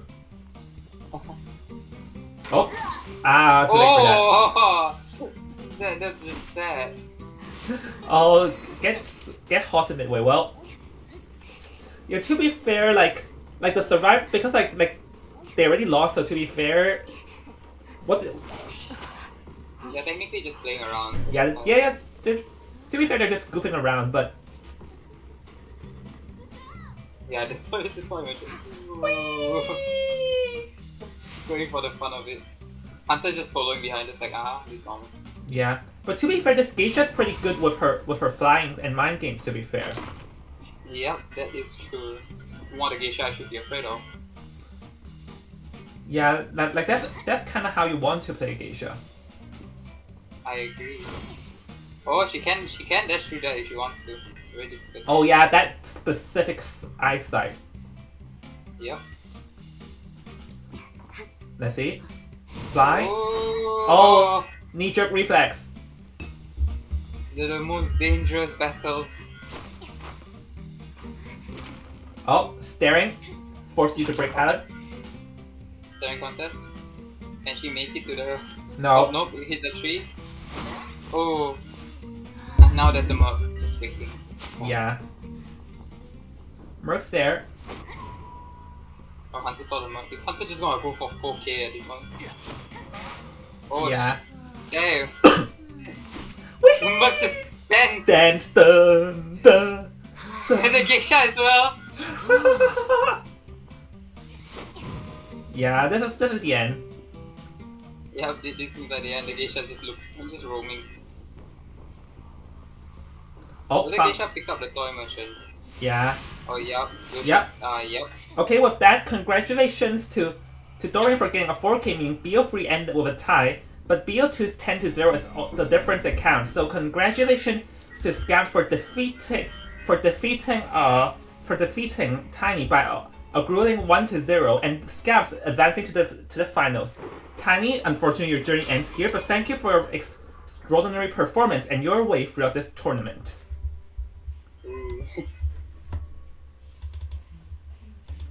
So, yeah, to be fair, like that if the survivors were more serious, probably it's a tie, but yeah, Musk getting a 4K is just way too much. Yeah, it is very difficult as a survivor team Yes. because we are also meet like right now in the tournament we're having quite high tier hunters as well, so it's gonna be like very difficult to get even a draw. Yeah. Honest. Yeah, that 10-0 against Tiny was too deadly at BO2. That 10-0 was Yeah, too deadly. this was just went all out. Yeah.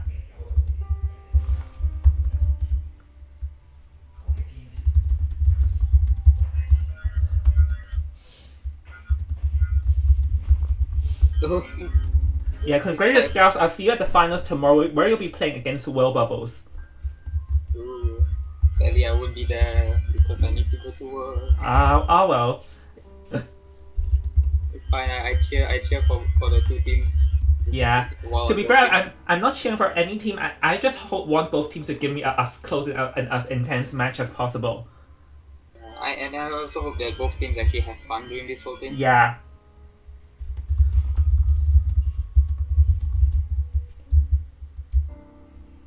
Alright, so with that, now let's finally have one interview where I can finally actually interview that person.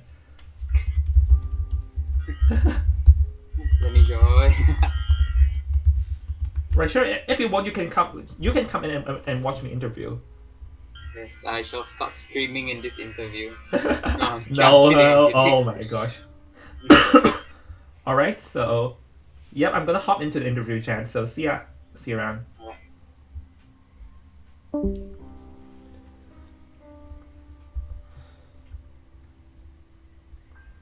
Oh, hey again in the interview chat. Hey, yo, what's up? Mhm. Yeah, Ooh, Jafar is here. yeah. Everyone is here to listen to interview.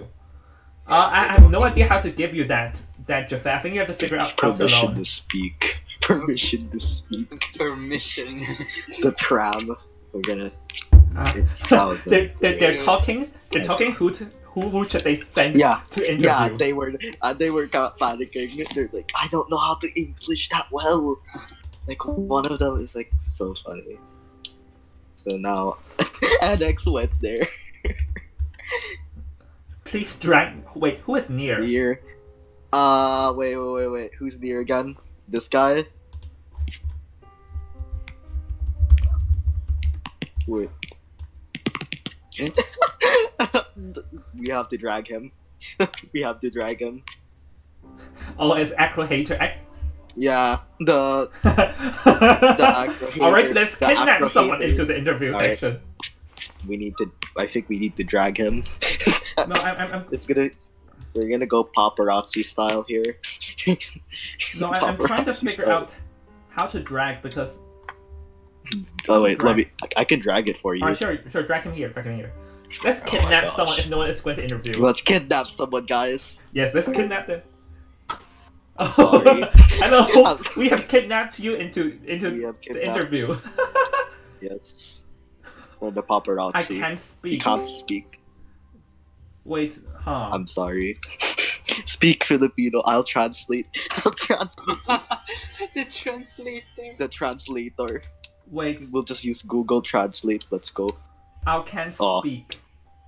Jong, you need to ask a question. All right, so hey there, Near. Is Near a survivor or hunter? Survivor. All right. First, Near, one question. You guys have advanced to the finals. How does it feel? And by the way, can you voice chat it? Like, because I want. Is it possible for you to I think VC he's Near? nervous. It is an on the talk. He was talking a lot a while ago. Now he can't speak. Oh, he can't speak. No, he doesn't want to speak. Just dear, don't be cringe. We're the the first time we're paparazzi. having a shy interviewee. I and his like team his is name. His team is screaming Yeah. at him. No, you guys have advanced to the finals. How does it feel? I think it's pretty exciting, and I'm looking forward to the matches that will come. Yeah, well, you'll be playing against Bubbles tomorrow. Are you confident against them?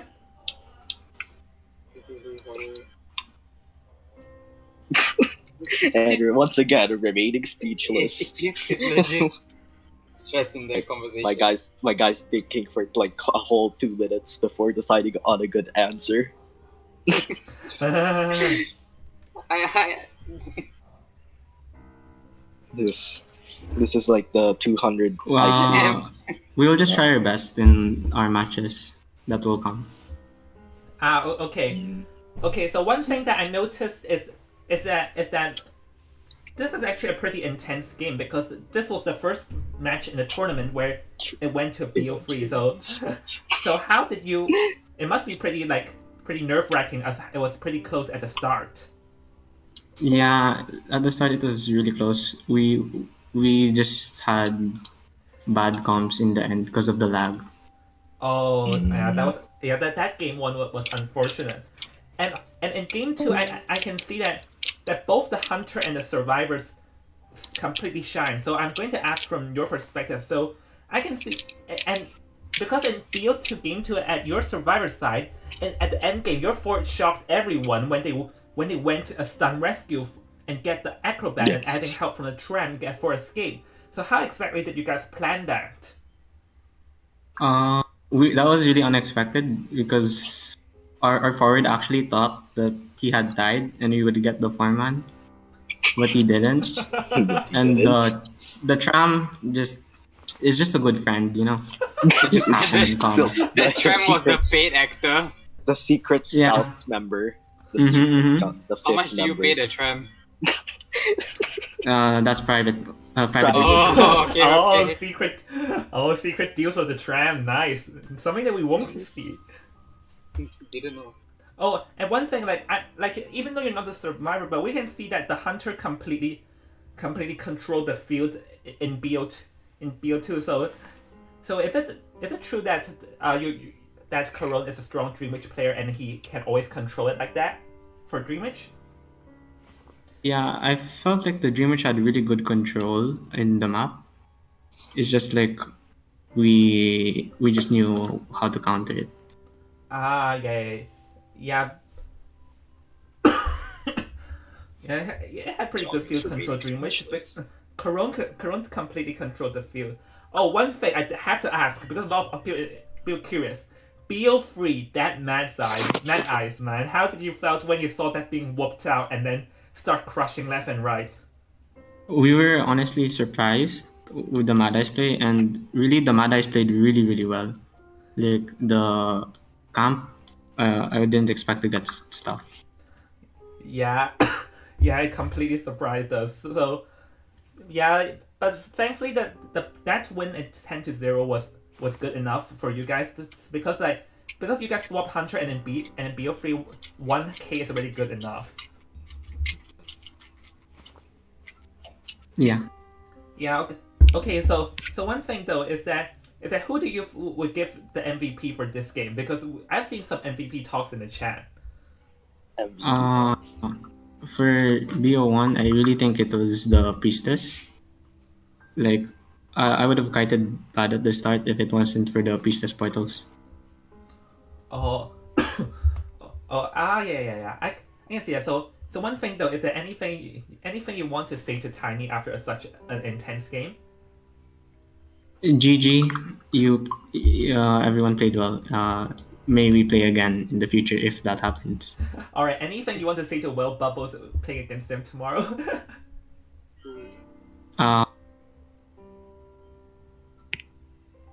You're good. You're good. Wait, one more question. Who was the most OP thing in BO2? What do you mean OP thing? Like what was the most overpowered item in BO2? It's not an item. It's my friend, little It's tram. like The tram. The tram is the most OP. Yeah, the item, most I think OP. Objectified the tram, bro. How much did you pay the tram? The Dream Witch got hit twice by the tram. Yeah, it was the same leech. The same leech. Oh my gosh! Yeah, that's just Seems like that leech has a vengeance with the tram. The tram hates that leech. Really? the amount of Something wrong. tram plays that I've seen. Oh my god. I think the leech just stood up the tram, so the tram got angry. Okay, Done. so that's the end of the interview.